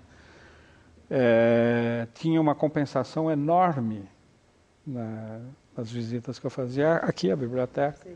A biblioteca era um pouco a sala da minha casa, essa casa que eu não tinha, né? O Teatro Municipal passou a ser isso, mas um outro lugar que passou a ser foi a Pinacoteca do Estado. Eu descobri que eu pegava um trem em São Caetano, eu podia pegar um trem em São Caetano e descer na porta da Pinacoteca do Estado. Eu não sabia o que era uma pinacoteca, eu vi uma notícia de jornal, eu falei, eu vou ver o que é isso. Sim. Aí eu fui lá, entrei, não ia ninguém. Durante anos eu frequentei a Pinacoteca do Estado, não ia ninguém, nem no domingo, entendeu? Aquilo era vazio totalmente. E eu devia parecer um tonto, comendo mosca, porque eu ficava olhando com a boca aberta, assim, aqueles quadros. E um dia veio um senhor e começou a conversar, você gostou? Eu gostei, papapá, começou a conversar, ele foi e me mostrou toda a Pinacoteca. Era o Túlio Mugneni, ele era o diretor da Pinacoteca e é um dos grandes pintores expressionistas de São Paulo. Ele me deu o catálogo da Pinacoteca, ele me ensinou, eu me lembro dele me dando uma aula sobre o Almeida Júnior, diante dos quadros do Almeida Júnior, né? E eu não sabia quem ele era.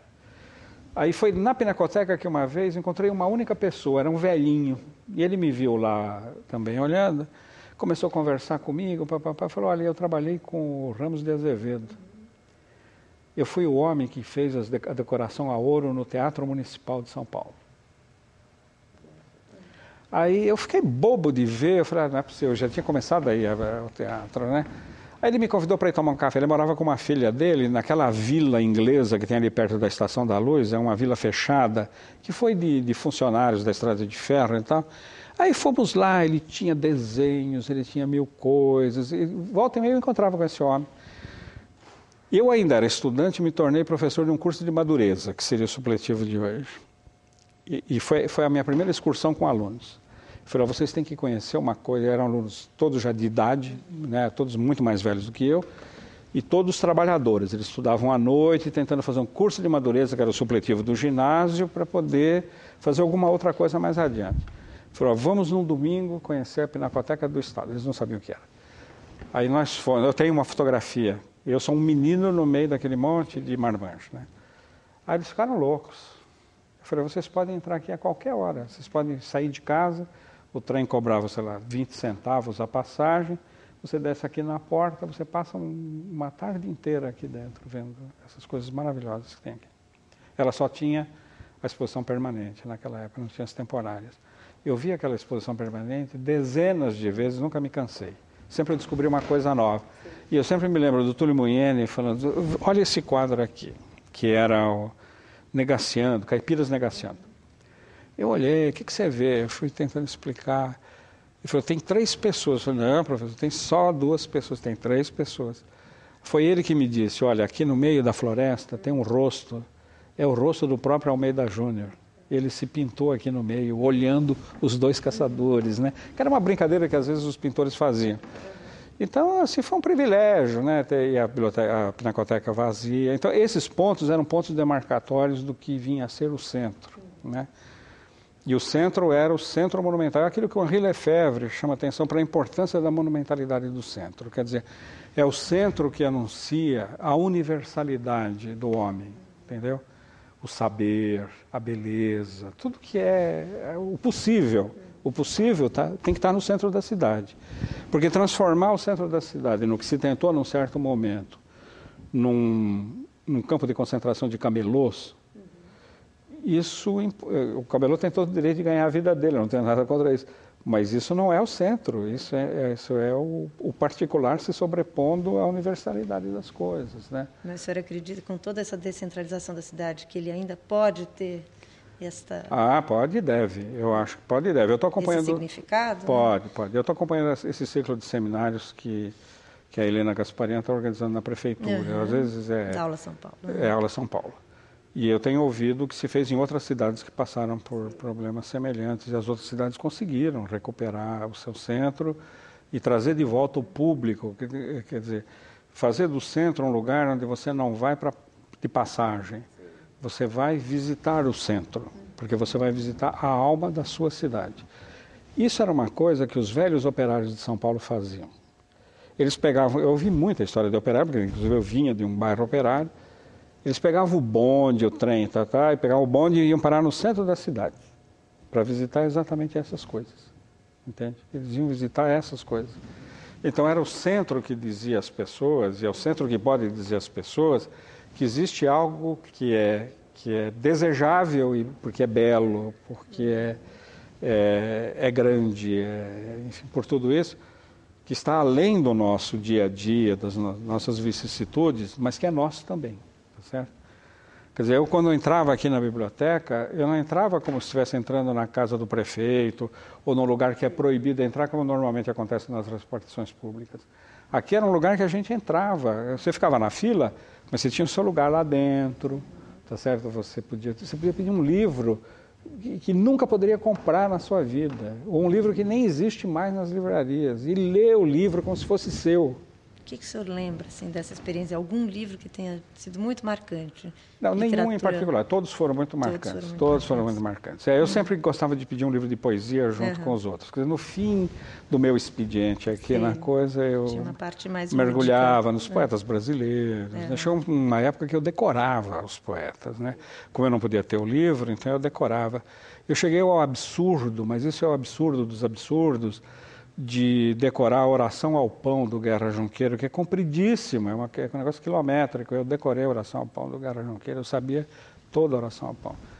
E foi uma experiência.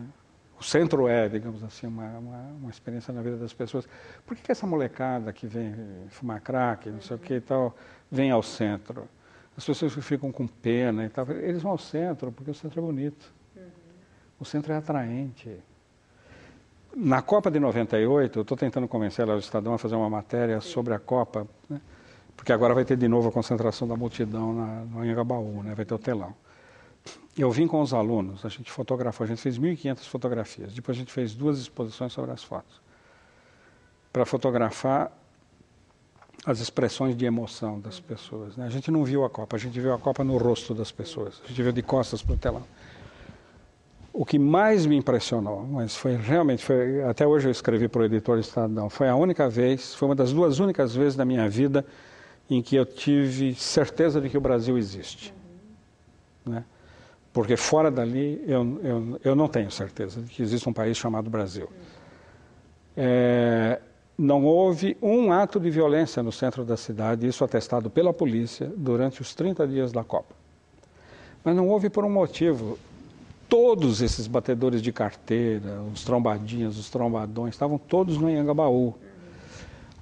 Os granfinos saíram das suas casas e vieram para o Anhangabaú, porque eles foram arrastados pela ideia, não é por causa do futebol, eu até nem gosto de futebol, mas não é por causa do futebol, é o que está em jogo no jogo, é outra coisa muito mais interessante, a ideia do nós, né? Então você via, às vezes, madame abraçada no trombadinha, no trombadão, né, na hora da emoção, aquela coisa e tal. E eles recebiam a gente, né, porque eu vim em todos os jogos com os alunos, todos os jogos. Eles recebiam a gente como se nós estivéssemos entrando na casa deles. Quer dizer, o Anhangabaú, a Praça Ramos de Azevedo, todo esse trecho aqui, com a multidão chegando, eles tratavam a gente como se, olha, vocês estão na nossa casa, né? Eu falei, esse pessoal entendeu o centro é isso mesmo. O centro é o grande símbolo da nossa casa, a nossa cidade, o lugar em que a gente vive, né? Provavelmente o lugar em que a gente vai morrer e tudo mais. Então, eu acho que recuperar o centro é fundamental para restituir a todas as pessoas, né, o sentido de pertencimento, o sentido de dignidade e o sentido do direito. Você ter direito, por exemplo, a entrar numa biblioteca como essa, entrar no municipal, ou no mínimo sentar na escadaria do municipal e ficar olhando aqueles postes com aquelas mulheres de peito para fora, postes de metal, que aliás vai ser uma das minhas matérias. Porque é isso que dá sentido a viver na cidade. Professor, em relação à biblioteca, como ex-frequentador, cidadão paulistano, intelectual, qual é o futuro que o senhor vislumbra para a biblioteca? O senhor acha que ela tem que, na verdade, focar nas ciências humanas, enfim, recuperar um pouco esse seu potencial ali embrionário? O que o senhor acha que daria um novo frescor para uma instituição tão sólida como essa? Eu sou contra a especialização das bibliotecas centrais, vamos dizer, que tem essa dimensão de centralidade que a Biblioteca Municipal de São Paulo tem. Como eu disse, para mim ela ainda é uma biblioteca nacional, a única biblioteca nacional que existe em São Paulo. Então, nesse sentido, ela tem que ser diversificada, no sentido de ter as coisas boas. Acho que tem que ter muita coisa de literatura, porque isso faz parte da dimensão da universalidade, né? Poesia, romance, teatro.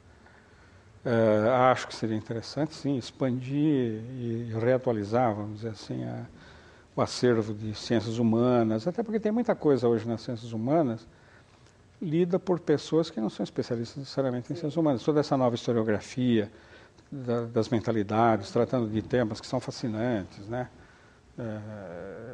Pode estar numa biblioteca dessas atraindo um público que não está necessariamente fazendo um curso universitário de ciências sociais ou de história, ou de geografia, o que for, né? Então, eu acho que deveria pensar, seria interessante, porque ela já foi isso, ela não está atualizada, esse é o problema. Mas pensar nessa dimensão da biblioteca, né? É aquela velha história, quer dizer, se eu quero ler um livro de alguma coisa de Shakespeare, sobre Shakespeare, na minha cabeça o que vem imediatamente, provavelmente na Biblioteca Municipal tem. Entendeu? Em relação a fomento a programas de pesquisa, o senhor acha que isso seria interessante? Não, aí o que eu acho é o seguinte, ela sempre teve uma área de apoio à pesquisa, as salas especiais, que os pesquisadores usam. Até minha mulher ontem lembrou para mim. Sim. Ela começou trabalhando como auxiliar de pesquisa do professor Aziz Simão. Toda a pesquisa do professor Aziz Simão, que era cego, não sei se você sabe disso, foi feita por auxiliares de pesquisa na Biblioteca Municipal. Tinha uma sala reservada para os pesquisadores do Aziz Simão. E eles vasculharam toda a coleção de jornais da biblioteca. Então ela disse, olha, eles vão ter que entrevistar alguém ligado ao Aziz, porque o Aziz já morreu, quem sabe a dona Nena, a mulher dele, ou a Mariana e a Heloísa, que trabalharam com ela, porque diz que foi fundamental. Sem isso, a pesquisa não teria sido feita, que é uma pesquisa marcante. Então, eu tenho a impressão que a biblioteca precisaria, digamos assim, o setor continua existindo, mas, digamos, refiná-lo, né? Estabelecer alguns critérios, assegurar que mais pesquisadores venham aqui, né? Descubram o acervo e utilizem esse acervo. Eu sei que vem muito estrangeiro aqui, enquanto que os brasileiros vêm pouco. Sim. Então, valeria a pena chamar atenção para o fato de que a biblioteca oferece uma infraestrutura para o pesquisador que quiser trabalhar aqui dentro, né? E a relação com a universidade, como já teve mais sinergia, o senhor acha que assim, existe alguma possibilidade de reaproximar? Olha, eu acho que tem que divulgar a biblioteca na universidade, né? Sobretudo nas áreas que seguramente são mais identificadas com o tipo de acervo que existe aqui. Eles não rivalizam mais, os acervos das bibliotecas? Eu acho que não rivalizam, né? Porque o que vocês têm aqui não existe na universidade, né? Pensando nas coisas mais antigas, né? E isso é um patrimônio. Quer dizer, não é, quando a gente fala as coisas mais antigas, não é para desqualificar o acervo, né? Mas também para valorizá-lo. Então, eu acho que valeria a pena chamar atenção para isso, sobretudo alunos de pós-graduação.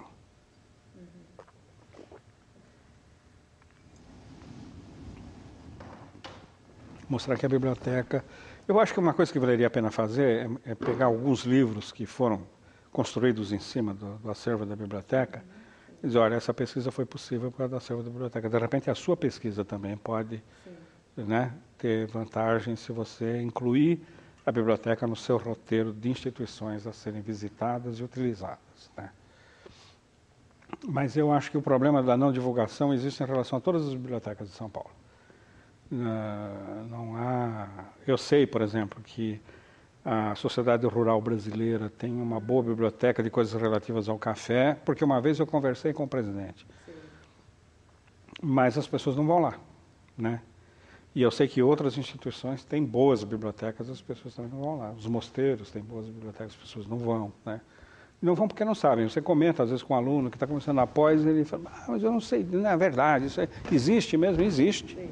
Existe a questão de você ir lá e combinar como é que você faz para utilizar, né? Mesmo o acervo aqui da biblioteca. É verdade que muito pesquisador vem aqui por causa dos jornais, né? E os jornais não estão mais disponíveis aí na quantidade, na riqueza, vamos dizer assim, que deverão voltar com esse anexo que vocês vão construir, né? Que eu espero que aconteça logo. Acho que sim. Eu estou até devaneando, eu estou imaginando que vai ter uma ponte ligando lá, a parte lá de cima dessa biblioteca, com o prédio, o anexo, né? Um túnel, alguma coisa assim. Não será pelo céu, haverá um pela túnel. terra. Pronto, então. Está resolvido. Porque senão não entra, né? Senão não conjumina, vamos dizer assim. Tem que ter um negócio desse para você circular por dentro, dentro da biblioteca. Excelente, professor. Luiz, quer colocar alguma coisa? Então, eu colocaria uma coisa, aproveitaria para fazer um convite. Uma das preocupações que nós estamos tendo agora nós vamos montar uma espécie de seminário na biblioteca para discutir o entorno da biblioteca. A gente acha que com a restauração desse prédio e a adaptação do outro, com o túnel, a gente tem a oportunidade quer dizer, a gente vai estar ligado a um pedaço da 7 de abril por uma galeria que metade pertencerá à biblioteca. Sim. Tem esse túnel, tem a Galeria Metrópole, que é potencialmente um lugar muito interessante, a Avenida São Luís, etc. A nossa ideia é fazer um seminário, começar a discutir que resposta que nós devemos ter do ponto de vista urbano para essa região. Sim. Isso é interessante. E, inclusive, eu vou fazer uma reunião agora com a Escola de Arquitetura da cidade, que funciona aqui essa semana, E a minha ideia é envolver os alunos nisso, para fazer levantamentos, enfim, colocar este lugar como um ponto de estudo deles e fazer levantamento. A minha sensação é que se você simplesmente utilizar a legislação que já existe, você já controla uma série de desvios que, por exemplo, que provocam poluição visual, poluição sonora, ocupação indevida pelo próprio poder público. Quer dizer, de repente, na Avenida São Luís, você tem um trecho que vira estacionamento de investigador de polícia, porque a delegacia de turismo ali, fazer uma espécie de mobilização, quer dizer, não é uma perspectiva de repressão, sim, mas de trabalho com o vírus centro, inclusive. Seria muito interessante se o senhor se envolvesse nisso, já que o senhor primeiro tem interesse pela questão urbana, como poucos, e disse uma frase que eu considero essencial nesse pensamento, que é o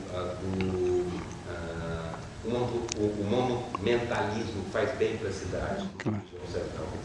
E a biblioteca é um monumento, e ela é um monumento ainda mais interessante na medida em que o projeto prevê o fim das grades e a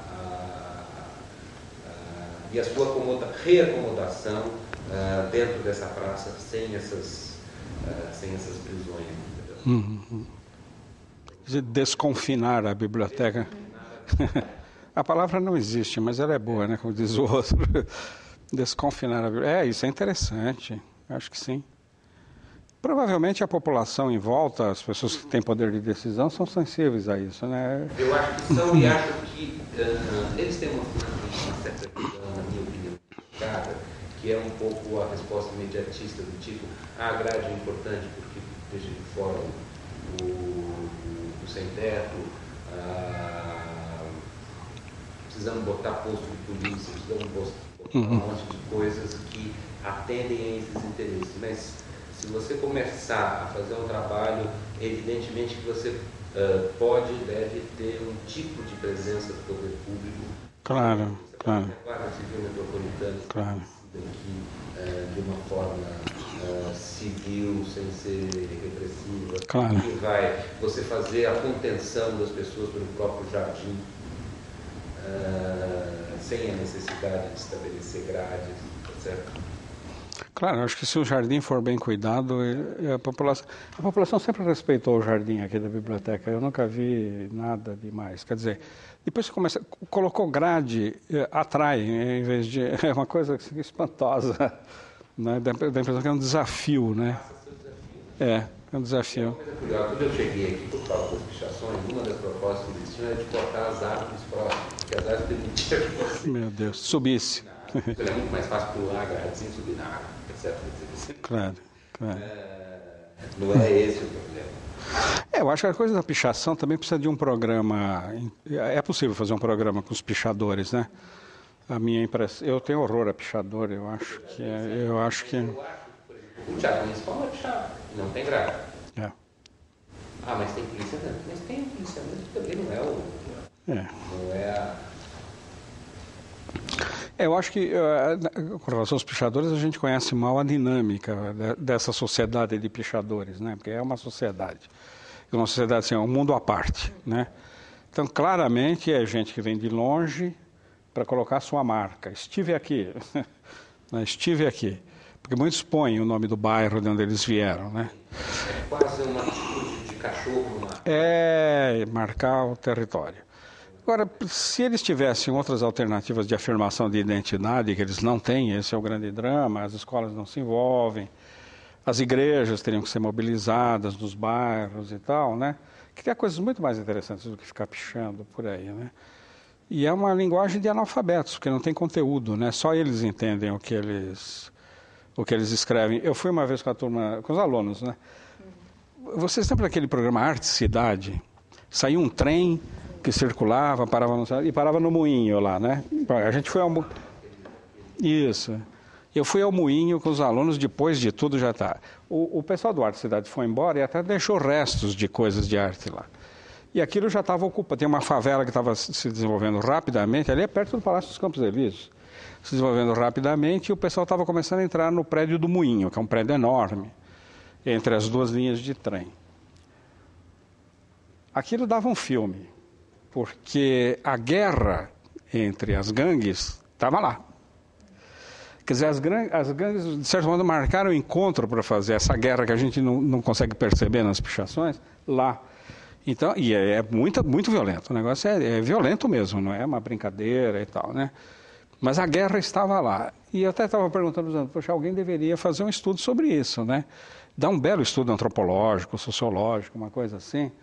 Porque aqueles sinais têm sentido, mas só para quem está dentro desse mundo. Quer dizer, eles estão jogando na particularidade, eles não querem se comunicar com o mundo, com os outros, conosco, nada. Por isso eles picham, né? Mas eu sempre me pergunto, mas será que do lado de cá também não está acontecendo isso? Quer dizer, o teatro municipal não está fechado a essa população, né? No meu tempo não estava, a gente chegava no domingo, não pagava nada e entrava. Será que as instituições públicas em geral não estão sendo encaradas, essa biblioteca aqui, por exemplo, não está sendo encarada como um lugar que só quem tem meios, tem condições, entra e vem, porque tem essa discriminação hoje contra quem estuda, quem vai à escola, isso está acontecendo com as escolas. Quer dizer, quem vai à escola é nosso inimigo, porque ele tem o que nós não temos, né? O que também não é verdade, porque a escola pública está aí, né? Talvez falte uma pedagogia de incorporar, de dizer, olha, nós não somos isso, quer dizer... Nós temos a nossa gangue também. A nossa gangue é a gangue do livro. Sei lá, qualquer coisa por aí, entende? Um site sobre pichações, em que ele registra justamente as marcas das diversas gangues e tal. Então, ele é uma espécie de diário oficial. Isso é interessante. E muito interessante porque, primeiro, era estudante da USP, filhos de professores da USP, e que as tantas se mete na seguinte rascada. Recebe um telefonema dizendo o seguinte, amanhã, às 5 horas da manhã, ou 1h30, eu não sei qual era o tipo de... amanhã, às 5 horas da manhã, nós vamos pichar, fazer uma pichação dentro do local de manobra do metrô. Não sei exatamente o que é isso. Evidentemente, eles se metem num mundo que tem uma segurança extraordinária, tá certo? Claro. Bom, os pichadores foram presos, o fotógrafo que registrou foi preso, o site dele foi tirado do ar, foi parar na delegacia de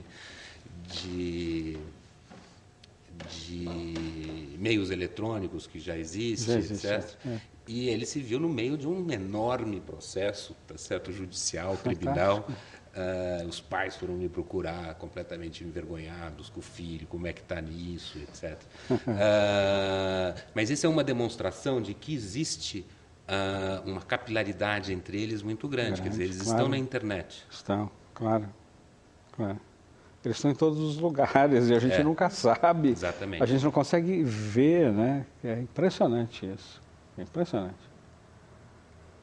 Mas esse é um tema, eu acho que é um tema... todas as medidas repressivas, essa lei que manda, quando é edifício público, põe na cadeia, você vai fazer o quê? Põe na cadeia para fazer o quê? Claro. Vai pôr em contato com esses bandidos que estão aí. Tem que ter um outro tipo de diálogo. Eu acho que o diálogo é esse. Você tem que mostrar que uma biblioteca como essa é mais do que paredes do lado de fora e que eles podem entrar aqui, podem ver um livro, podem ouvir um concerto de rock, vou botar umas coisas malucas assim que não tem nada a ver. Coisas desse tipo, teatro municipal, né? Levar a molecada. Mas nós tivemos o ano passado a virada. Sim. Nós fizemos alguns espetáculos, fizemos 4 espetáculos. Aqui na biblioteca. Aqui na biblioteca. E a minha combinação, até porque nós não temos gente para isso, é que nós iríamos até meia-noite do sábado. Eu chego aqui, eu estou aqui e tal, eu vejo meia-noite, tem 450 pessoas dançando em volta da estátua da leitura, tá certo? Que ótimo.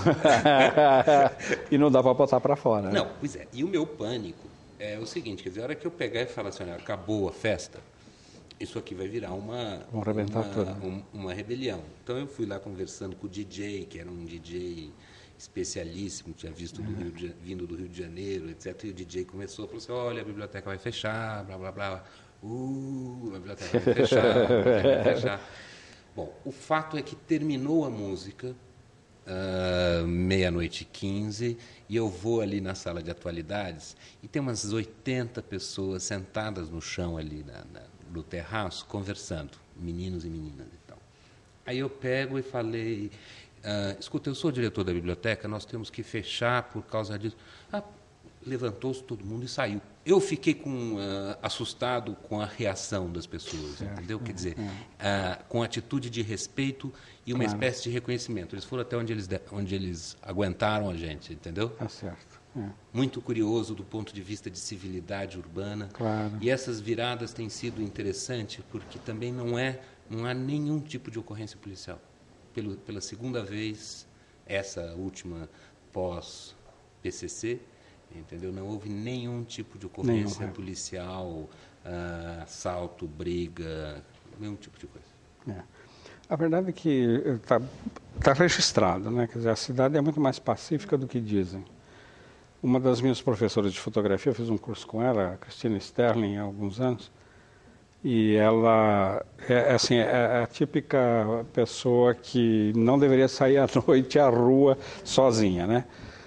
E ela saía, meia-noite, 1h da manhã, ela tem uma picape, ela sai para fotografar, né? Ela fotografa muito. Eu falei, Cristina, você é maluca? Como é que nessa cidade você sai à noite sozinha, para não sair com alguém? Eu falei, nunca me aconteceu nada. E ao contrário, eu encontro muita gente, taxista, gente que mora na rua e tal, às vezes vem perguntar se eu preciso de alguma coisa, se quer que fique junto, que acompanhe, ou coisa desse tipo, né? Nunca tive nenhum problema. Às vezes, 2h da manhã, eu estou fotografando, sei lá para lá da Estação da Luz, ali num lugar que é pesado, né? Ou na Júlio Prestes, por ali, nunca tive nenhum problema. Realmente não. Tanto que no curso dela, ela saía com a gente só à noite. Né? Então, eu acho que tem um pouco de exagero, né? Tem um pouco de paranoia. Né? Essa cidade aqui já foi muito curtida à noite por gente que não é morador de rua, entende?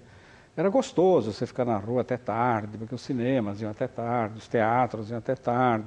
Depois você saía e, sei lá, no mínimo ia tomar um café com os amigos, uma coisa qualquer, né? E nunca aconteceu nada. A verdade é que os grandes problemas não estavam aí.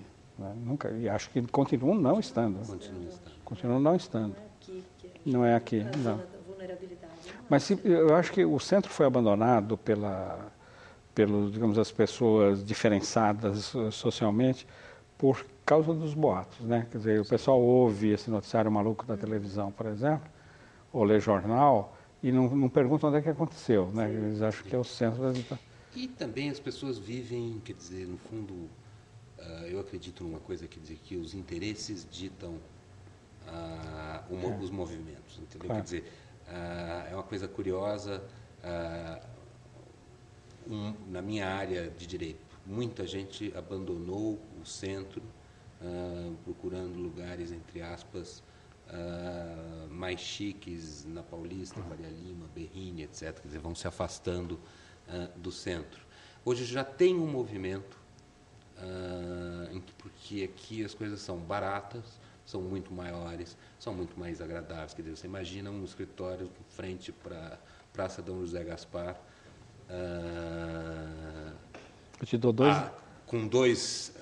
entre duas estações de metrô, com toda a infraestrutura urbana, claro. Entendeu?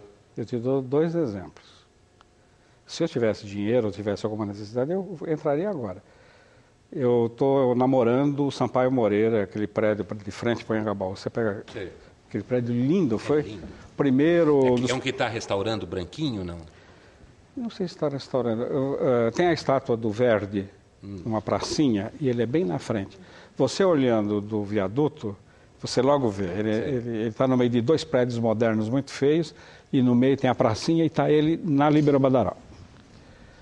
Ele é um dos primeiros arranha-céus de São Paulo. Ele foi batido pelo Martinelli. É do mesmo arquiteto, um arquiteto brasileiro, Cristiano das Neves, que construiu a estação da Sorocabana, onde está hoje o teatro, a Casa de Concertos da Secretaria da Cultura. Ele está todo original. Elevador lindíssimo, tudo bonito, lambris, não sei o quê, não sei o quê. Você pode alugar uma sala enorme por R$600. Eu perguntei qual é, eu fui lá, tem sala para alugar. Mais recentemente, no Palacete Chavantes, que foi uma das matérias que eu publiquei, por causa daquele tímpano que tem em cima, uma colheita de café. Também todo original, todo preservado, etc. Um apartamento, R$600. É um lugar para escritórios, mas tem gente que mora. Quer dizer, é muito mais barato do que qualquer outra coisa que você possa imaginar. Tá certo? Assim, uma casa com estilo, porque tem estilo, sim, né? Com um conforto que não existe mais. Não existe mais, tem pé direito alto, é bonito, né? No centro, no centro. Eu tenho muitos amigos que moram no centro, Praça da República. Tem muita gente voltando, né? Tem muita gente voltando ao centro. Tem uma coisa que um dos meninos do nosso grupo de fotografia foi meu aluno, né? Menina, um moço já. Saiu uma matéria no Estadão sobre um hotel, aquela rampa da São João, que vai dar no Anhangabaú, Hotel Central, quer dizer, é um hotel antiguíssimo, com os vitrais antigos, bonitos. O Estadão publicou uma matéria maravilhosa sobre o hotel, diz que o café da manhã lá é imperdível. Então, o grupo de fotografia começou a combinar, então, um dia nós vamos lá, alugamos vários apartamentos e aproveitamos à noite, fazemos uma excursão fotográfica pelo centro da cidade, aproveitando a cidade vazia, um pouco movimentada. Aí o Marcos foi lá para testar. Ficou uma noite. Bom, não dá para ficar, né? Não dá porque tem o tipo de movimentação que o hotel tem não é recomendável. Não é conveniente. Enfim, não é um lugar para dormir, em suma. É muito barulhento, entra e sai, aquela coisa toda, né? Então ele teve dificuldade. Mas ele é meio distraído e ele falou, não, mas olha, é muito bonito, porque eu abri aquela janela, uma varanda que dá assim para aquela rampa da São João e tal, não sei o quê, achei lindo. Só que tem muito mosquito e é muito barulhento. E eu andei por aí também olhando os hotéis para ver, tem hotéis lindíssimos, antigos, preservados, né? E alguns não têm esse problema do tipo de frequência e tal, né? E a diária é baratíssima, você vai no Otton, não sei onde, que ainda é um desses hotéis do centro, não dá para ficar, né? Para uma coisa dessa, de gente que tem estudante no meio, vai aquele monte, homem, mulher e tal, se dividem e vai usar, na verdade, o quarto como estúdio, literalmente é isso que vai acontecer, né? Mas tem muita coisa abandonada, assim, que o pessoal não valoriza, né? Não poderia valorizar. Uma amiga minha, uma escritora, aliás, é uma pessoa que eu acho que frequentou aqui, a Dalila Teles Veras, ela é uma poetisa, uma excelente poetisa, está em antologias, por aí e tal. Outro dia encontrei, ela mora em Santo André, ela tem uma livraria maravilhosa em Santo André chamada Alfarrábio. Uma livraria que tem um pequeno auditório, ela adaptou uma garagem, então ela leva os poetas, os escritores para falar. E é um sebo, não vende nada novo. Aí eu estava conversando sobre isso com a Dalila disse, eu fiz isso com meu marido outro dia. Nós resolvemos ir aos teatros, então ficamos 2 dias num hotel no centro de São Paulo. Fica muito mais fácil, porque ir de Santo André, não sei o quê, voltar e aí o desânimo bate e a gente fica mais seletivo. E os hotéis não são caros, são muito bons, então você vem para o centro para aproveitar a vida cultural que o centro ainda tem. O centro ainda tem vida cultural. Acho que é isso. Muito bem, professor. Bem, muito obrigado. Um enorme prazer. Agradecemos aqui a sua presença, a sua disponibilidade e contamos com o senhor, então, no nosso, Isso, vamos combinar. nosso projeto aí de Nosso biblioteca. projeto Aí sim. de mexer no entorno aqui. Isso, aí seria bom. Maravilhoso. Muito obrigada, professor. Um jeito de atrair muita gente aqui é dizer que o bispo que morava na casa que ficava aqui faz milagres. Que Aí tipo vai de começar, milagre? qualquer milagre. Aí o terreno vai começar a ser frequentado e o pessoal vai começar a acender vela. Tá atrás. certo. Na porta. Mas vão preservar, vão preservar. Aí vai virar um templo mesmo. Eu me lembro, sabe do que aqui? O golpe de 64, aliás, a gente não falou disso. O primeiro ato, houve 2 atos. Não, o último ato foi na Praça dos Laboretos, que eu participei. O primeiro ato depois do golpe foi aqui. Dos intelectuais. Sim. E estava aqui pelo meio o reitor da USP, que era o professor Sintra, Ulloa Sintra, e o Paulo Duarte sentado do lado dele. E alguém estava presidindo e tal, porque a gente queria entender, as pessoas estavam sendo presas, aquela coisa toda. Aí alguém viu o Paulo Duarte, viu o Sintra. Então convidamos o professor Ulloa Sintra, o reitor, para sentar aqui junto conosco. Não, muito obrigado. eu prefiro ficar aqui junto com os meus colegas. Os colegas éramos todos nós, o povão que é lindo, entendeu? Os intelectuais todos ficam aqui nesta sala. Isso é muito fundamental. Foi. Eu não lembro quem foi que convocou. Aliás, a ditadura ainda não estava organizada, né? Então eles não sabiam. Nem ninguém foi perguntar nada, o que a gente fez, né? Você lembra que mais as pessoas estavam aqui? Não me lembro, eu lembro do Leocita, que era o diretor da USP, que era um cara democrata e tal, né? E o Paulo Duarte sentado do lado dele, que era um clássico inimigo de qualquer ditadura, né?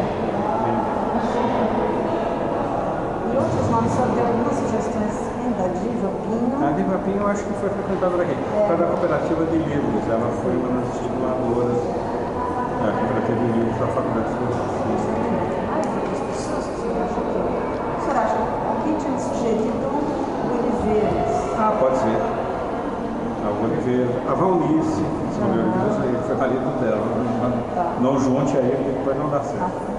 Mas sim, o Oliveiras, a Valnice Galvão, que eu acho que foi até por aqui. A Paula Beigelman. Eu acho daqui, eu não sei o endereço dela. Paula mesmo? Paula Beigelman. Eu consegui que fosse relançado o livro dela sobre o café agora, isso é uma edição muitíssima. Acho que sim. Ela com certeza vai ser contadora. O trabalho que ela fez.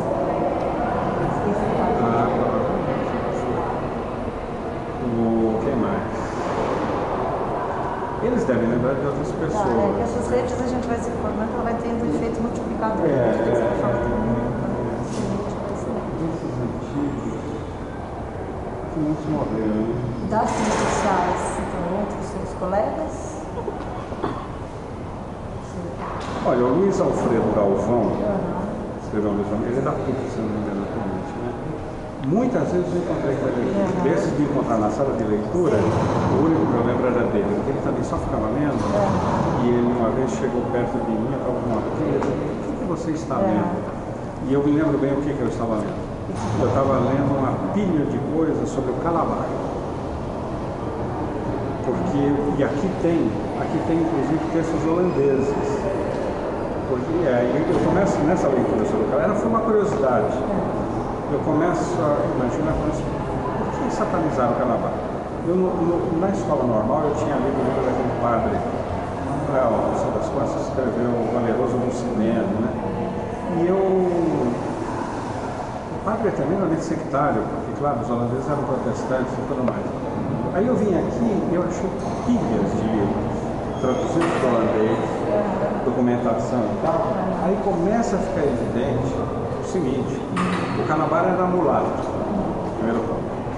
Segundo ponto, tudo indica pelas coisas que o Calabar disse, o que se registrou dele, que ele tinha se tornado protestante. Entendeu? Então, claro que aí ele serviu os holandeses, não é uma coisa. Depois há um outro detalhe: os holandeses foram eles eram republicanos, apesar de ter um príncipe à frente da coisa, eles eram democráticos, num certo sentido, né? No Brasil, eles criaram um parlamento indígena para dialogar com as populações indígenas, que era uma coisa que os portugueses não faziam, eles estavam escravizando. E tem uma correspondência que eu achei aqui entre o Felipe Camarão, que ficou do lado dos católicos portugueses, e o primo dele, que também era um índio potiguar, que ficou do lado dos holandeses. E esse primo tenta convencer o Camarão a passar para o lado dele. Pelo seguinte, ele disse, né, porque eles pegaram esse sujeito e educaram o sujeito.